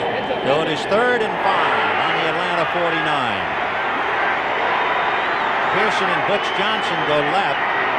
Tony Hill goes right. And Danny White out of the shotgun. Under pressure, releases it. And it's Preston Pearson to the 25, dragged down from behind, fumbled. Atlanta has picked it up. It's Tom Pridemore with the ball, and Tom Pridemore returns it. And are they delirious in Atlanta? And just to complicate matters, a flag on the play. Wow, what a great play here by Danny White. Now watch him avoid the rush, and what a great run by Preston Pearson. He's a real pro. He's doing this on his own. Good moves. Now he loses the ball. Picks up by Pridemore. Big play by the Falcon defense. Wait a minute on the call, however. Personal foul. 88. Push to the face. First down. Both Pearsons figured prominently on that play. Preston fumbled. Drew Pearson was guilty of a personal foul, and Atlanta has it 1st and 10 on the Atlanta 30-yard line. Francis and Jenkins in the slot left. Bartkowski on a quick out to Jenkins, and he got away from D.D. Lewis. Bob Brunig finally brings him down across midfield. Lewis missed him back at about the 40-yard line. Ben, as long as your protection is good, and as long as the corners lay off of the wide receiver, you see, Mitchell and Lewis collided, actually. You expect help from D.D. Lewis underneath. They knocked each other off, but as long as those corners are laying off, you can get 5, 6, 7 yards. Jenkins has now caught passes for 155 yards. 1st and 10 on the Dallas 48, and a quick opener to Andrews. He's inside the 40-yard line. Well, that's what I expected him to do. We were just talking about that. Here's Andrews. From the fullback spot, look at that hole. Tremendous blocking. He's a quick starter. That's what will make their passing game even more effective. 9 yards. Well, it is 2nd and 1 on the Dallas 39. Alfred Jenkins goes left. And it'll be Lynn Kane stacked up. There was a lot of movement up front. It could have been a Cowboy was guilty of encroaching, or he could have been drawn off. Let's see. It'll be offsides, Dallas. Now, there was a lot of movement on the right side of the Dallas line. Then what Dallas is doing right now, they're double covering the wide receivers. That's Randy White. I believe he's been guessing a lot on the Atlanta count all day and getting away with it, but he didn't get back. Defense, number 54. Offside, first down. You listen to the cadence. You listen to the quarterback's voice, and it draws you offside. And you know, he wears number 54, Ben, because he was drafted as a linebacker out of Maryland, and they tried him out as a linebacker. He's a brilliant player, Randy White. First and 10 on the Dallas 34. Andrews stays in to block, but now releases and takes the pass at the 30. And William Andrews will be stacked up at about the 26. He kind of did a slow block and then released, and he was wide open. Well, then what's taking place the last few series, Dallas is doubling the outside receivers, double covering them, long and short. Now that puts guys like Andrews and Kane underneath one-on-one. And again, it shows Bartkowski's development. He's throwing to the proper receiver. He's not trying to throw in a crowd. Oh, it is 2nd and 3 on the Dallas 27. Wallace Francis telling Alfred Jenkins to come on over to my side, the left side. On a draw to Andrews, trying to run for daylight, and he's got it. First down to the 15-yard line.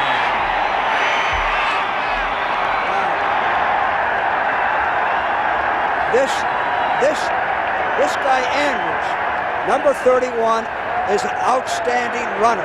He's got tremendous leg strength, good balance. One man usually doesn't bring him down. You have to tackle him real low to bring him down. He has now carried the ball 9 times for 36 yards.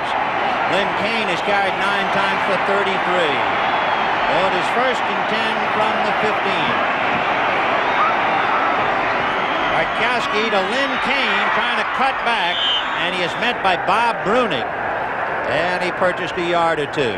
Then, you know, this second half, I always felt that the first series on offense was so important for your ball club. And the first series on defense, Dallas went right down the field, almost scored and fumbled. Now the Falcons are going right down the field. It sets the tone for the entire half. A big fumble by Preston Pearson, thanks to an assist to Joel Williams, who caught him from behind, and that has given Atlanta new life. 2nd and 7 on the Dallas 12-yard line. Bartkowski over the middle, touchdown. And watch the protection that Bartkowski has on this. He has all day to throw, and as long as you have this type of protection, here it is. You should stay with the passing game. There's nobody close to him. One-on-one, he's beaten Guy Brown, I believe. Yep, it is. 59. Right. He ran an angle pattern on him, started out and came underneath. Guy Brown playing for the injured Mike Hegman, and those were back-to-back little releases to William Andrews over the middle and led to the touchdown. The point is good, and they are delirious in Georgia. White going to go down. Falling on the ball is Jim Cooper, and Cooper fell on the ball. Otherwise, Atlanta might have recovered the fumble, and Cooper saved it for the moment anyway. Well, Vin, you know, one thing that we said earlier, that Dallas had to get that running game going so White could throw. Here it is. This is definitely a fumble. He's hit by Smith again, and Cooper, 61, luckily finds it right next to him. The Grits blitz, and that would sum it up in 2 words here in Atlanta as they put the heat on Danny White. Now it is a 3rd and 22. The ball is back on the Dallas 18-yard line. White out of a shotgun. He's going to release it on the left side to Dorsett on the screen. And Dorsett brings it out across the 25-yard line, but he had to get all the way out to the 40. Long way to go. You know what they did? They had a 2-man rush on that, Vin. Just the 2 defensive ends rush, and the nose man laid off, which was a good counter for that screen. Kenny Johnson deep on the Atlanta 40-yard line. Danny White punting from the 15 and down. And Johnson is belted by Anthony Dickerson, and the loose muff is recovered by Atlanta. Anthony Dickerson was down there to drill him just as he was catching the ball. I think he interfered with Johnson's chance to catch the ball. Here it is. Here it is. There's Johnson setting to catch the ball. He never had a chance. He never had a chance. Hit him before the ball reached him.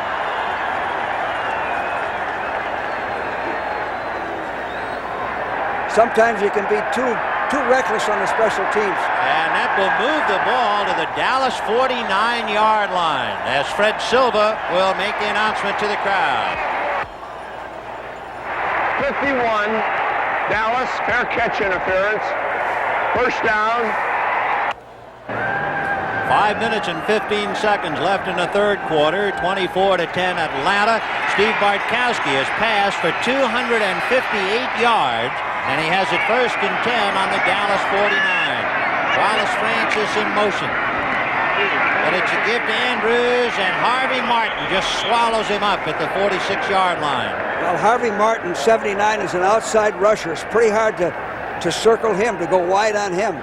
It's a tough block for Mike Ken to try to hook him. I'm sure Dallas will see Preston Pearson's fumble on the tackle by Joel Williams. It looked like the Cowboys were driving to tie it up, and now suddenly they're 2 touchdowns behind. It was a big play for the Falcons. On the sidelines, you can see some of the Cowboys, Jim Cooper, Tony Dorsett, waiting to get the ball again. On a second down, Bartkowski under pressure, flag on the play. 3 Cowboys got him. Randy White, Ed Jones were there, and also Dexter Clinkscale. They blitzed. Be holding. They blitzed them. That's what they have to do to get the rush. They haven't been getting in there with 4 men. They have to come in with 5 or 6. Dave Scott, number 70 for Atlanta, had been bothered in the early season games with a lot of penalties. He seemed to have ironed that out, and let's see if he's the guilty man on this one. Offense, number 66. No, it is Warren Bryant instead on the other side. 3rd down. There it is. Here come the Cowboys. Martin and White.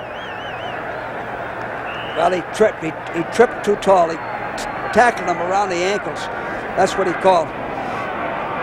Well, that moves the ball back to the Atlanta 35. Remember, they started on the Dallas 49. It's 3rd and 26. Lynn Kane trying to get outside. Got across the 40-yard line. You know, Vin, the Falcons rank 2nd in total offense in the NFC. So they've got a balanced offense. They can beat you running or passing. Although it is very much out of balance today, the runners, Andrews has rushed for only 32 yards, Kane for 35. The big key has been the 258 yards in passing by Bartkowski. John James punting from the 30. James Jones standing on the Dallas 20. Jones standing at the 20, juggles, fumbles, falls on the ball, and I believe he recovered his own muff. Well, during the week, they were talking about dogs, and tonight here in Atlanta, they're talking about the Falcons. But we'll see about the Dallas Cowboys now. 3:38 left in the 3rd, and the Cowboys saddling up on their own 15, 1st and 10. Danny White giving to Timmy Newsom. And Newsom goes down butting heads at about the 18-yard line. Timmy Newsom is bigger than most Cowboy fullbacks. He weighs about 227 pounds as you look at a somewhat anxious Lehman Bennett chewing on a 2-touchdown lead, and a rather stoic and, as usual, inscrutable Tom Landry. What a job both those guys have done this year. Landry's brought his club along remarkably well, and Lehman Bennett has been a surprise at the NFL. 2nd and 6 on the 19, and Danny White looking for a receiver, throwing on the run, and it is caught by Tony Hill, who was spun out of bounds, but enough to pick up the 1st down. Let's take a look at that play. Well, Danny White's maneuverability made this play possible. 3-man rush, and watch White move around, avoid the rush, and then hit Tony Hill on the insert in your screen. Tony Hill, look at Tony working to the open place. Instead of standing there, he works to the sidelines. White hit him. And Roland Lawrence right there to bring him down. 1st and 10 on the Dallas 30-yard line. Dorsett and Newhouse back in there again. Drew Pearson in motion. And they'll give it to Dorsett. Cutting back against the blocks, and he gets out to about the 40-yard line, and then the Falcons try to punish him. Well, the Falcons, Ben, you said punish them. They love to gang tackle. On that last play, there were at least 4 men in on the tackle. And, you know, Dorsett is so quick and so fast that he's by you, so all you can do is grab the arm or the elbow. You know, one of the stories so far prior to that carry Dorsett had gained only 15 yards. So now, with 1:35 left in the third, Atlanta leading 24-10. Dorsett has rushed for only 24 yards, but in a 2nd and 1 on the 39. And they'll go to Newhouse. And Newhouse right across midfield, still on his feet at the 45 and drives to about the 43. A great single effort by Robert Newhouse. Well, he's a fire plug back, a hard runner, protects the ball. Look at him. Look at the hole there. Look at the blocking. He's not going to go all the way, but he's always picking up valuable yardage. Remember, this started on the Dallas 15. The last time Dallas had started on their 15, Preston Pearson fumbled on the Atlanta 15. And now Dallas gets the ball again on their 15 and immediately moves out to the Atlanta 44. So they can move it. It is 1st and 10 on the Atlanta 44.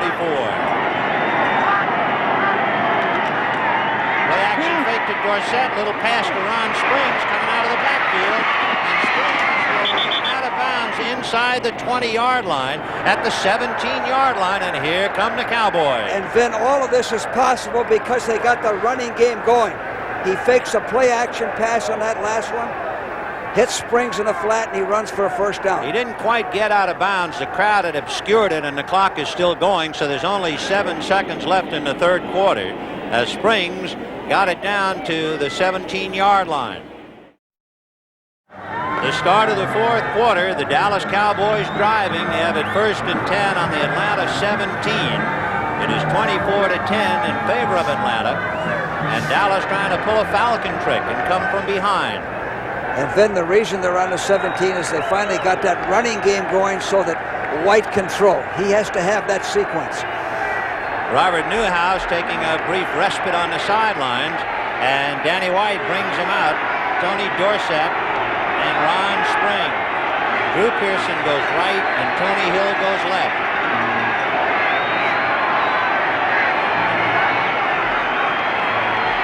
And White going down the left side. All alone is Tony Hill at about the 5, and then he came back up again. Finally brought down by Kenny Johnson. Well, they threw one-on-one. Here's Tony Hill going down the field. Bootleg action. The corner's laying off. Johnson's laying off.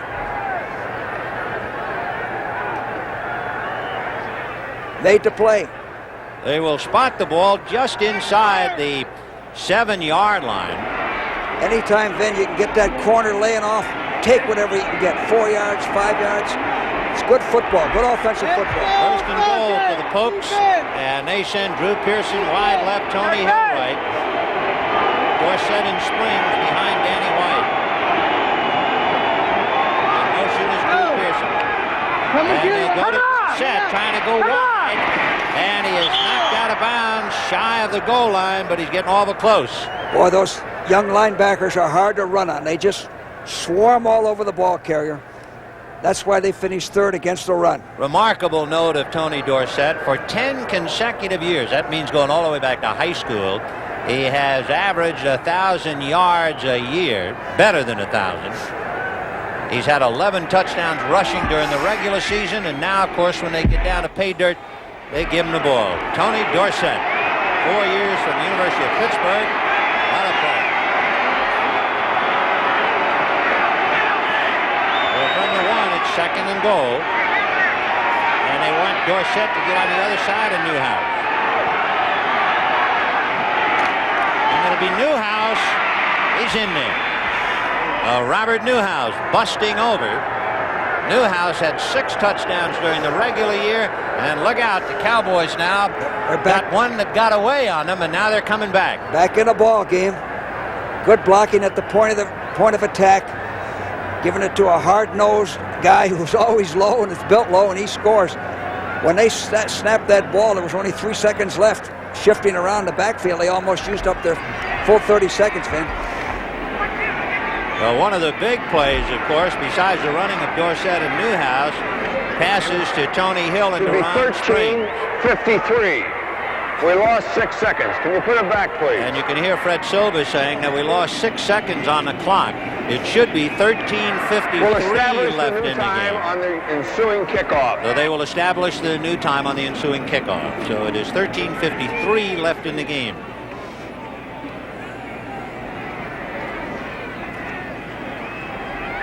That might not seem like it's important now, but when you get down to that final second, you need a field goal. It's very important. You know, the history books tell us the Cowboys are the only NFC wildcard team ever to win in the divisional playoff round. They beat San Francisco in '72, and in '75 they beat Minnesota, both times with incredible last-minute heroics. I remember them very well. Well, Raphael Septien trying to kick it through. Charlie Waters, and the kick is good. There's a flag, however, on the kick.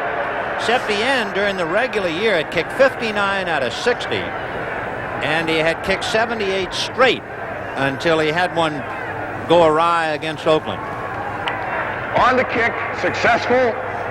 27 on the defense, leverage. 15-yard penalty assessed on the kickoff.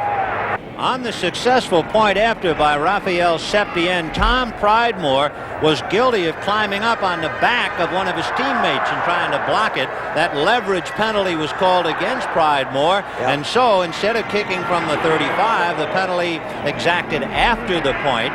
Septien will be kicking from midfield. And then you have to watch for an onside kick.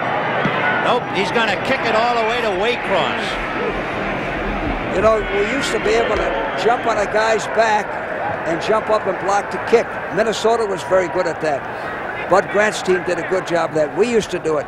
Then they put in a rule that you can't step on a man and get elevation, get extra height to block a kick. So on a 1-yard run by Robert Newhouse, and by the way, the clock is still at 13:47.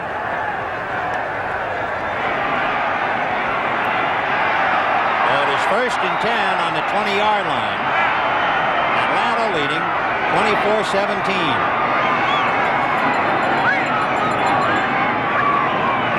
Bartkowski staying cautiously on the ground, getting out to about the 24-yard line. The clock now running, as you see, as they try to catch up properly. Boy, when they're in that last formation with Andrews at fullback, what we call a brown set, you really got to stop him. He starts so quickly. Andrews has carried for 36 yards. Kane has carried for 41 yards. Remember, no running back has ever rushed for 100 yards in the playoffs in 27 previous playoff games against Dallas. On second down, Bartkowski looking left, has to throw over the hands of Too Tall Jones, and an incredible catch is made at the 41-yard line. Well, this Wallace Francis somehow came up with that ball. a great catch. Bartkowski has to throw, backing up. The hands are up. Martin's hands are up, making him throw out of a well. And watch this catch by Wallace Francis. He threw over the linebacker in front of the defensive back. Well, Francis, a rolling catch, taking Aaron Mitchell away from it, brings it out to the 41-yard line, where it is first and 10.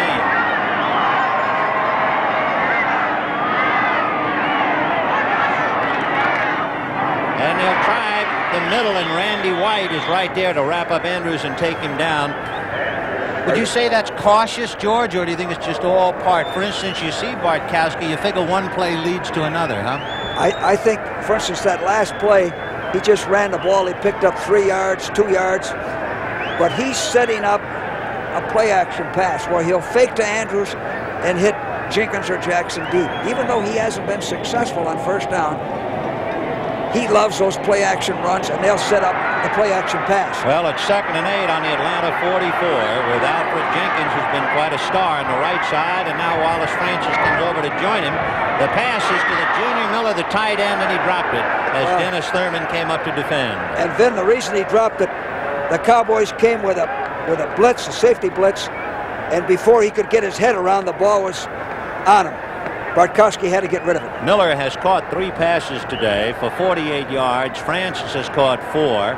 But the big man, Alfred Jenkins, has caught 4 passes for 153 yards. Well, he's a home run hitter. Junior Miller comes out now. And they have the track team on the right side.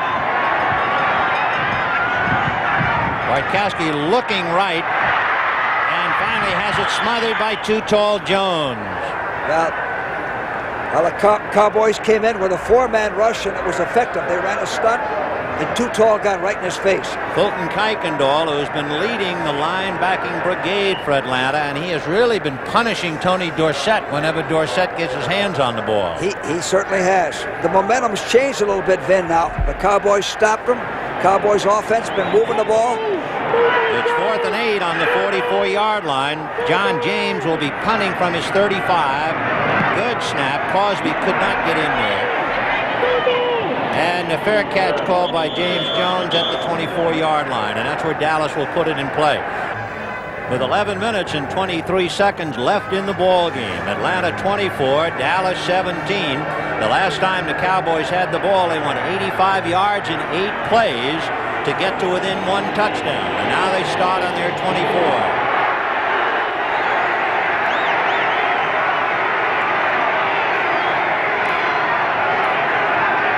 Dorsett from 3 yards behind Newhouse takes Newhouse back, fumbles the ball, and I think Tony fell on it at the 30-yard line. Well, they're doing the same thing, then. They're running the ball, which will set up the pass. They got a break there. It looked like he never had really put the ball away and had possession of it. So despite the fumble, he picked up 6. Here it is. High formation. Oh, yeah, the leg kick. The leg come up and hit his elbow and knocked the ball loose. 2nd and 4 on the Dallas 30. Pearson has spent all day in motion. This time it's Tony Dorsett in motion. It's blocked by Herbert Scott, and he goes out of bounds across the 35-yard line. And it would appear he had picked up the first down. Herbert Scott helping Dorsett. Well, they're doing the things that they did well against the Rams last week. They're running the football,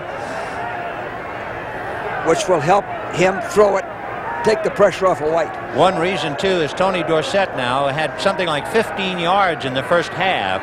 Now has 51 yards in 10 carries. He's beginning to eat him up a little bit, 5 yards at a shot. Well, you know, the Falcon defense allowed 59% completions against them. So White, Landry, the Cowboys know they can complete passes. It's just a matter of what type of pass. Robert Shaw, the backup center who played so well against the LA Rams last week that he won a game ball. He'd been backing up John Fitzgerald, but Fitzgerald has a bad foot. Shaw has done a great job in the middle of the line, and they would really miss him if he can't play. It would be very disastrous. Last week, Shaw did a heck of a job against the Rams. Where you miss him the most is in the shotgun. John Fitzgerald, bad foot and all, is in there now. 1st and 10 on the Dallas 36. So John Fitzgerald, 10-year veteran out of Boston College, playing on a bad wheel. Pearson left and Hill right. Danny White going to go down the right side, in and out of the hands of Butch Johnson, and picked off by Tom Pridemore. And Pridemore is across the 40 to the Atlanta 43-yard line. Pridemore comes up with the football again. Remember, it was Pridemore who recovered the Preston Pearson fumble. The ball deflected off of 3 people. Butch Johnson had it go off his hand. There it is. The ball was throwing high. Butch Johnson, watch him jump for it.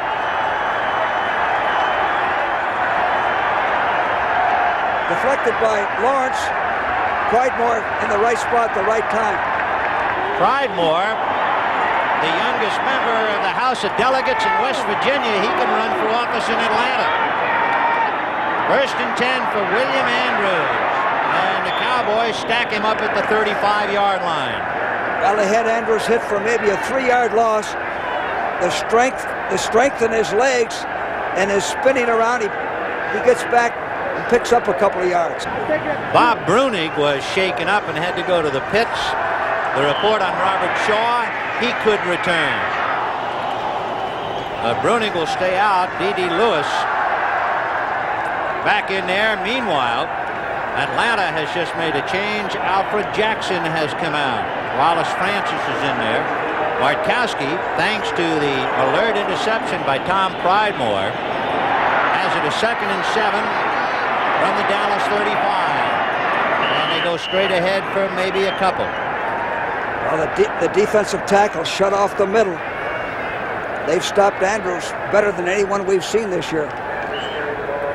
This is a big series for both ball clubs. Here in Atlanta with 9 minutes and 17 seconds left, the temperature is 31 degrees. Meanwhile, Tim Mazzetti standing on the sideline. He had an early field goal and a couple of points so far. 3rd and 5 on the 33. And it's a quick release to Lynn Kane, and Kane to the 30, 25, still on his feet to the 20 and driving. And it's a first down, Falcons. Well, you know what, Finn? Bartkowski, Lehman Bennett had the right play call. The Cowboys are dogging. See 41 come in from the backside, but he has the quick dump off to Kane. Kane Dennis Thurman missed him there. Dennis Thurman miss, picks up the first down. They're going wild here. Perfect call for that defense. The Atlanta Falcons capitalizing on the interception, trying to drive now, have it 1st and 10 on the Dallas 19. Francis right, Jenkins left. Bartkowski looking left, hasn't got anybody, and he's going to go down, dragged down by John Dutton, number 78. You know, that's the difference between Bartkowski and White. Bartkowski is not too mobile. White, he's had so many physical problems, yes, too. White can get away from that rush, move around a little bit. Bartkowski's had 3 knee injuries. John Dutton goes out. With 3 knees, an elbow, and ribs, you can understand why Bartkowski is not too mobile anymore. In fact, he's the first Atlanta quarterback to play every game in 8 years. Larry Cole is now in there for John Dutton, looking pass. On a 2nd and 14 from the 23-yard line. And Bartkowski completes his pass at about the 16-yard line to Wallace Francis. But he has to get down to about the 9. That was another good catch. That ball was low. They had a pretty good rush on Bartkowski.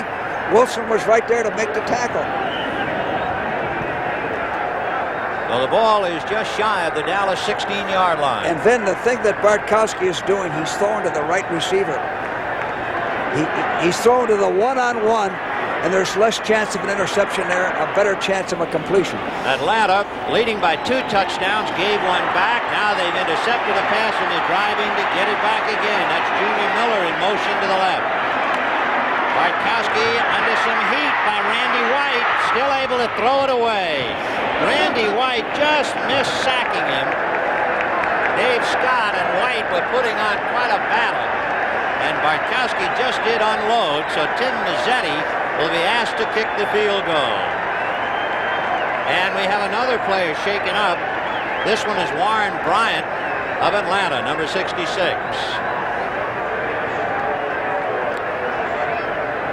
There's Bryant coming off.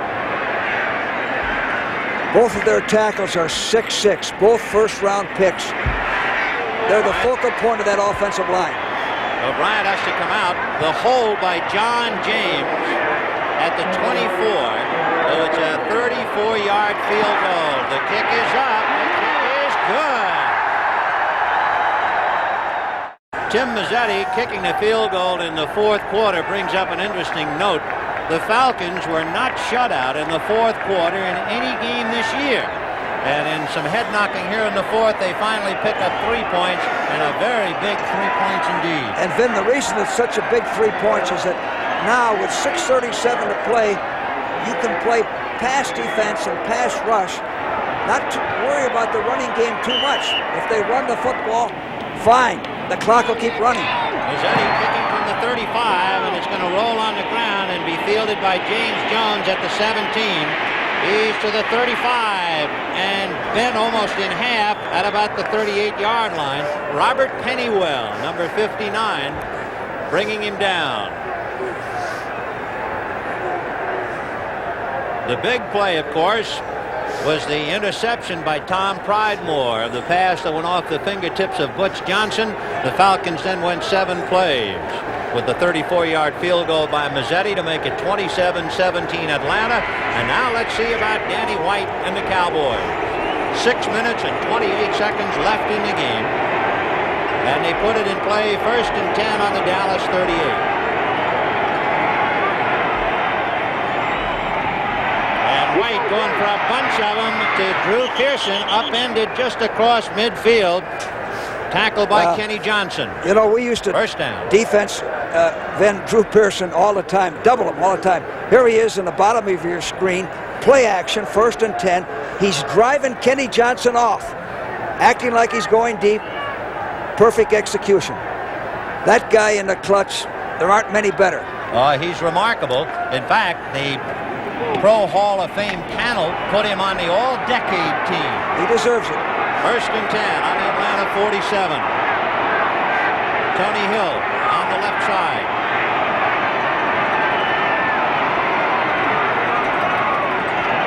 Drew Pearson in motion. Play action fake to Dorsett. And White with time going to Tony Hill. No good. Almost intercepted by Kenny Johnson. He had his hands on it, but he couldn't hold it. Well, they had him covered front and back then. Kenny Johnson in front. Here it is again. Play action. 3-man rush. This is one of the reasons he has the time. Now Kenny Johnson almost intercepts it right here. And Pridemore, 27, has covered him deep. Kenny Johnson is only about 5'10". Tony Hill is 6'2", so that's quite a battle. There's Kenny, the rookie out of Mississippi State. Meanwhile, Landry listening to his coaches upstairs. 5 minutes and 30 seconds left in the game. White going to Drew Pearson, and he makes the catch inside the 25-yard line. Then perfect execution. How many times I've seen that? Here it is. 4-man rush. Watch this. Good protection. Watch him throw a strike right into Drew Pearson. That's Roland Lawrence finally bringing him down. So it is 1st and 10 on the Atlanta 23. 4 minutes and 58 seconds, and of course the clock is going. Each team with 3 timeouts. Tony Hill goes left, Drew Pearson right. Dorsett is behind Springs. And White's going to put it up again. And now releasing it quickly to Dorsett at the 20, to the 15, falling to the 14-yard line. Bob Glazebrook finally bringing him down. Well, this is a vital drive for both sides. Dallas has to score, then at least kick a field goal. They'd rather score a touchdown to get back in the ball game. Atlanta knows if they stop them here, they got the ball game. So it's a vital series for both sides. Second and less than a yard. Yeah, more for the Falcons. Ball on the 14-yard line. Drew Pearson going left.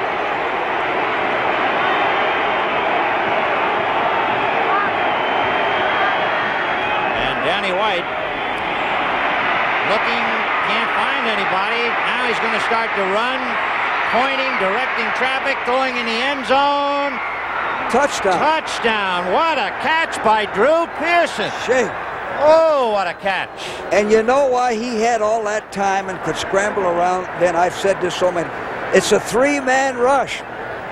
A 3-man rush. Here it is. They're in shock here at Atlanta Fulton County Stadium. Watch Pearson. Danny White point with his left hand. Yeah. He's going to direct the traffic. And watch Pearson operate. Watch him. Watch him operate. He's waving his arms. And he still has all day to throw. A 10-second pass.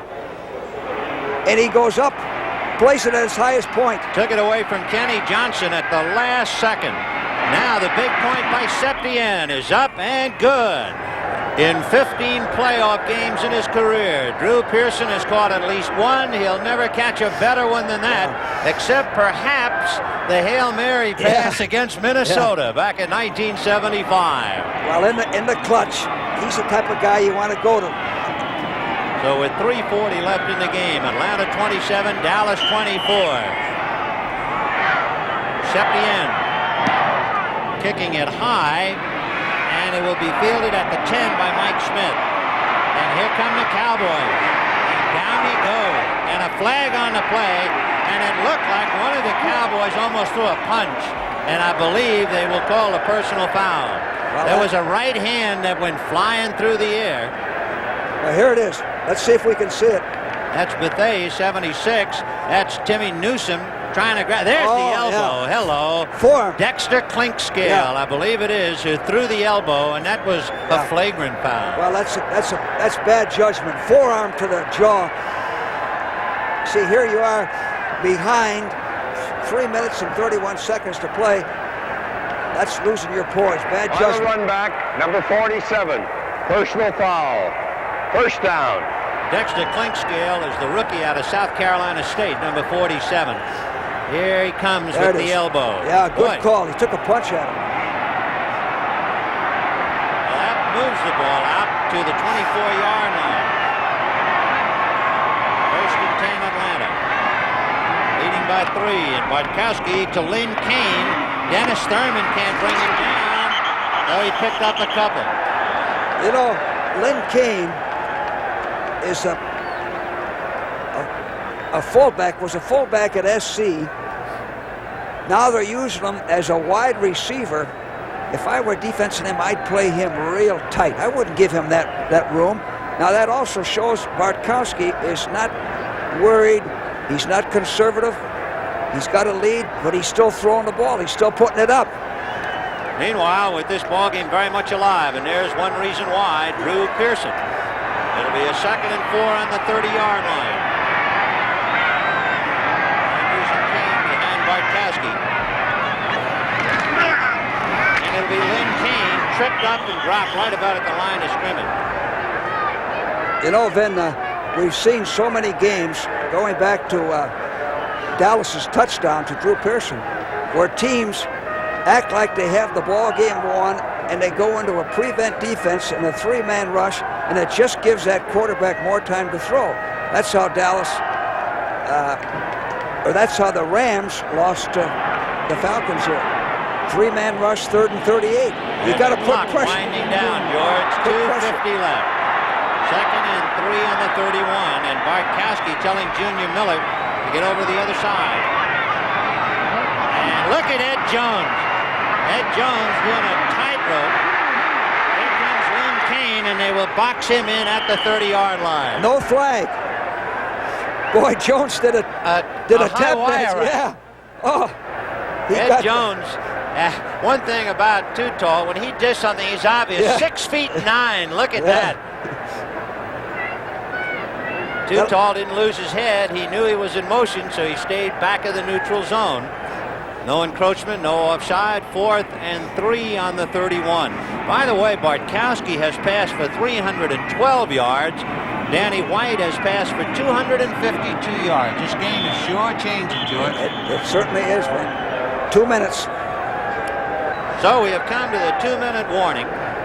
This well-bundled-up young man is Raphael Septien. Next to him is Ben Agajanian, his guru. But it'll be Septien who might very well be called upon to get Dallas even a little bit later. I think what Dallas will do here is work for a return and get field position and try to get in field goal range. Standing on the 15. James Jones standing on the Cowboy 33. Long count, and the Cowboys are not coming.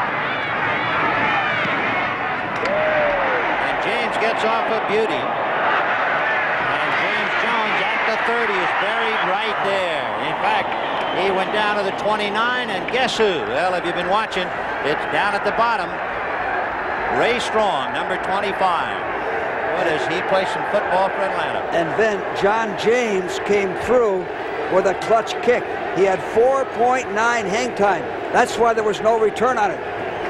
We talked earlier about Dallas winning wild card games with the exciting last-second histrionics of Roger Staubach back in 72 and again in 75. Now we'll see with Danny White, 1 minute and 48 seconds. 1st and 10 on the 29.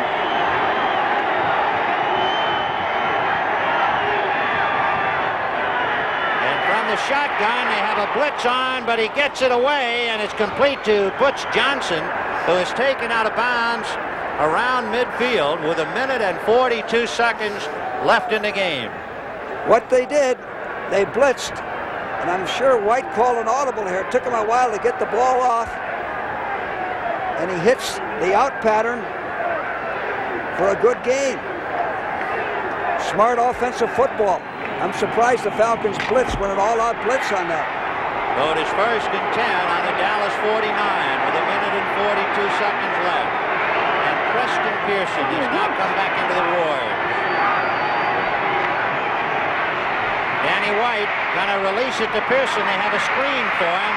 And Preston picks his way gingerly across the 40-yard line. 1st down. 1 minute and 18 seconds left on a 1st and 10 for Danny White and the Cowboys. White in the end zone there with nobody anywhere close to it. He threw that ball away, Vin. The last 2 passes, the Falcons went with a 3-man rush. That screen was a heck of a call in this situation. They need about 7 more yards, maybe 5 for Septian to be in field goal range. His range is about 50, and that's long for him. No, it is 2nd and 10. The ball on the Atlanta 36. Atlanta's Fulton County Stadium has become a madhouse, as you would well imagine. 27-24 Atlanta. 60,222 in the house, and everybody up and at 'em as the Cowboys in a drive.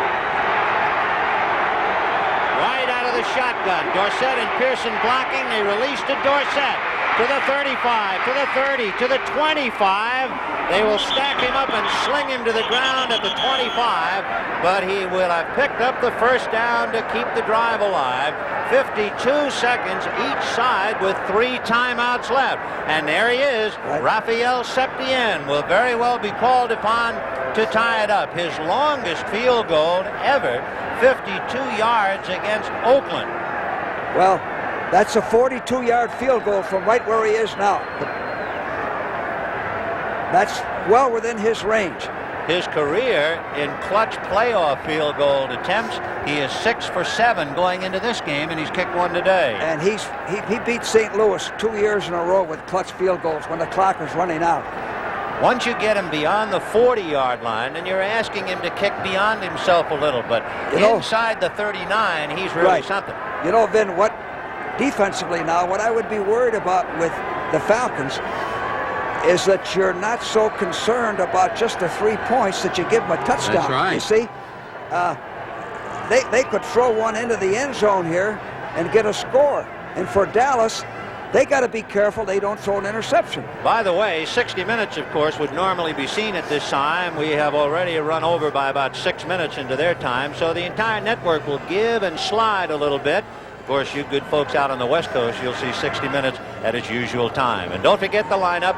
60 minutes, Archie Bunkers plays 1 day at a time. Alice, the Jeffersons, and Trapper John, M.D. Okay, 49 seconds left in the game. 1st and 10 on the Atlanta 23. Atlanta 27, Dallas 24. The Cowboys fighting for their lives now. Jay Saldy comes in to relieve Billy Joe Dupree. Is there any interpretation of that? Yeah, more speed to get the pass. Dupree's the better blocker. Saldy has the better hands. All right, Tony Hill will go left. Salty, the tight end, on the right side. Drew Pearson goes right. 1st and 10 on the Atlanta 23.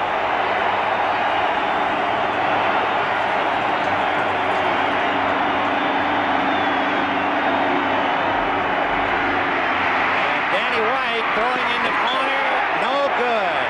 Tony Hill ran out of real estate in trying to make the catch. Kenny Johnson was stride for stride with him. They're working Tony Hill on Kenny Johnson. Again, Kenny Johnson's giving him room. Falcons are dogging. They picked it up. The ball takes him out of bounds. You know what, Vin? At the start of this, we said the game was dead even. They're having trouble with the clock. Earlier, they did not have 6 seconds on it. It was 11:47. It should have been 11:53. The clock apparently did not go, and there's 49 seconds left. Butch Johnson on a wing. And now Drew Pearson in motion again to the right. Picked up by Roland Lawrence. And it's a pass to Drew Pearson. He caught it. Touchdown. The Cowboys are out in front with 42 seconds left. You know what it is, Ben? It's what we talked about, the playoff experience, the big game experience. Drew Pearson, the clutch guy, making the catch. 42 seconds on the clock, if it's correct.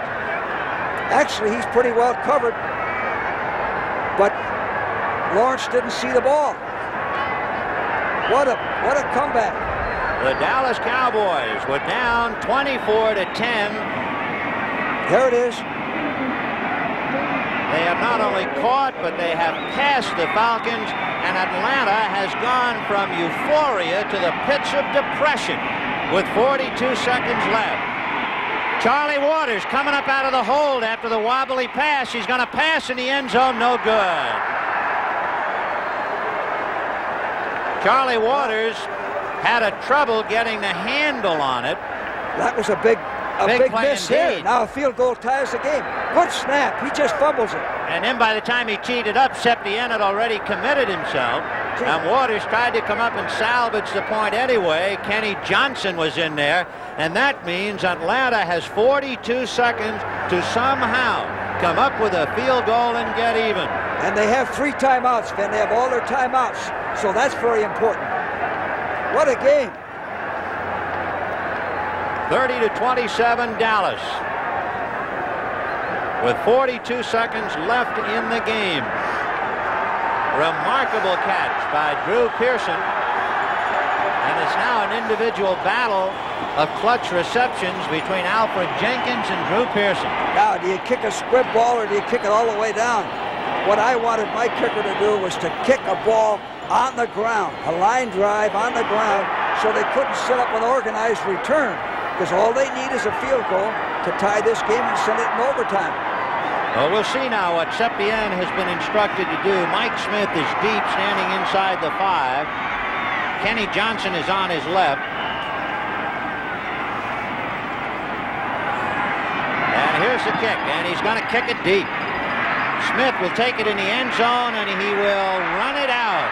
I wonder there to the 10, to the 15, to the 20, 25, backs out to the 27, flag on the play. Well, he hesitated there, Vin. You notice that? He didn't know whether to bring it out or not. Bruce Huther, number 57, a little hot on that play, and let's see. Perhaps a tripping foul. Let's see. And it will be against Atlanta, evidently. Well, which would be a crusher, because he had made an excellent return. Yep. Well, again, more penalties on the kicking game. Here's Fred Silva's interpretation. On the run back, number 51. Tripping. Touchdown. Tripping. Yep. So it is 1st and 10. On about the 13-yard line with 36 seconds left for Bartkowski. Charged by Larry Cole. And Cole went right over Bartkowski's head into the end zone. as Steve went down at about the 3-yard line. Well, then they ran a stunt, and Cole came around. The left end came down, Too Tall came down inside, and Cole came around. They didn't pick him up. Let him in there scot-free. You know, if Dallas wins this game, it's just then what we talked about way back. It's the playoff experience, because they haven't been ahead until right now. You know, an interesting thing, with all of the yardage that Bartkowski has passed for, 302. You know, Danny White is passing. Danny White passed for 322 yards. Second half. All in the second half. So with 31 seconds left, Tim Mazzetti, hoping he will have a chance. You remember this, we saw the Falcons come out of the hole, not quite this deep, against the Rams. Remember, 3rd and 38, 4th and 11, and beat the Rams. So this club is capable of coming back against adversity. Oh yes, Atlanta, 10 of their 12 victories coming from behind. In fact, late game heroics have been the Falcons' trademark. They outscored the opposition almost 2-1 after halftime. Just another reminder for all you good folks in the East and Midwest. A little bit late with 60 minutes, but it will be on immediately following football, as well as that star-studded lineup for this evening on CBS. And a reminder, all the good people on the West Coast, you'll see 60 minutes at its usual time. 31 seconds left. Time running out on the Cinderella Falcon. Bartkowski passing and complete at the 20-yard line. Wallace Francis caught by Wilson and Thurman before going OB. Well, the Cowboys then came in with a 4-man rush, and they're running stunts. They're putting pretty good pressure on them with that 4-man rush. So now you have a 3rd down play for Bartkowski. The ball is on the 21-yard line. 3rd and about 2, but he doesn't have the luxury of time. 24 seconds left in the game. The stunning again of the Cowboys, and the pass no good. That one led Alfred Jenkins just a stride too much. Aaron Mitchell right there with him. Boy, it's tough to play a long season and come down to 19 seconds. It sure is, to have the type of season these guys have played. You know, the last time I said with Bartkowski at quarterback was 4th and 11. I said he's got to get the first down. He threw for a touchdown. Here it is, 4th and what, 2? 4th and 2. 4th and 2, 4th and 3. He's got to get the first down. Well, with 19 seconds left and with 2 timeouts available, let's see what Bartkowski and the Falcons can come up with. Get the first down and step out of bounds. And Bartkowski over the middle, no good. Intended for Wallace Francis. And that was a 4th down play. So Dallas takes over, and with 15 seconds left, that picture tells a lot. Steve Bartkowski, wearied, beaten up, and thoroughly frustrated and disappointed, walking off with the rest of the red shirts.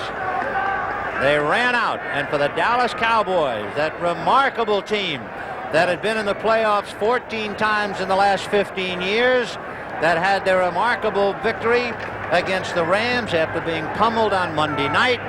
They were behind 24-10, and they were able to rally and pull it out.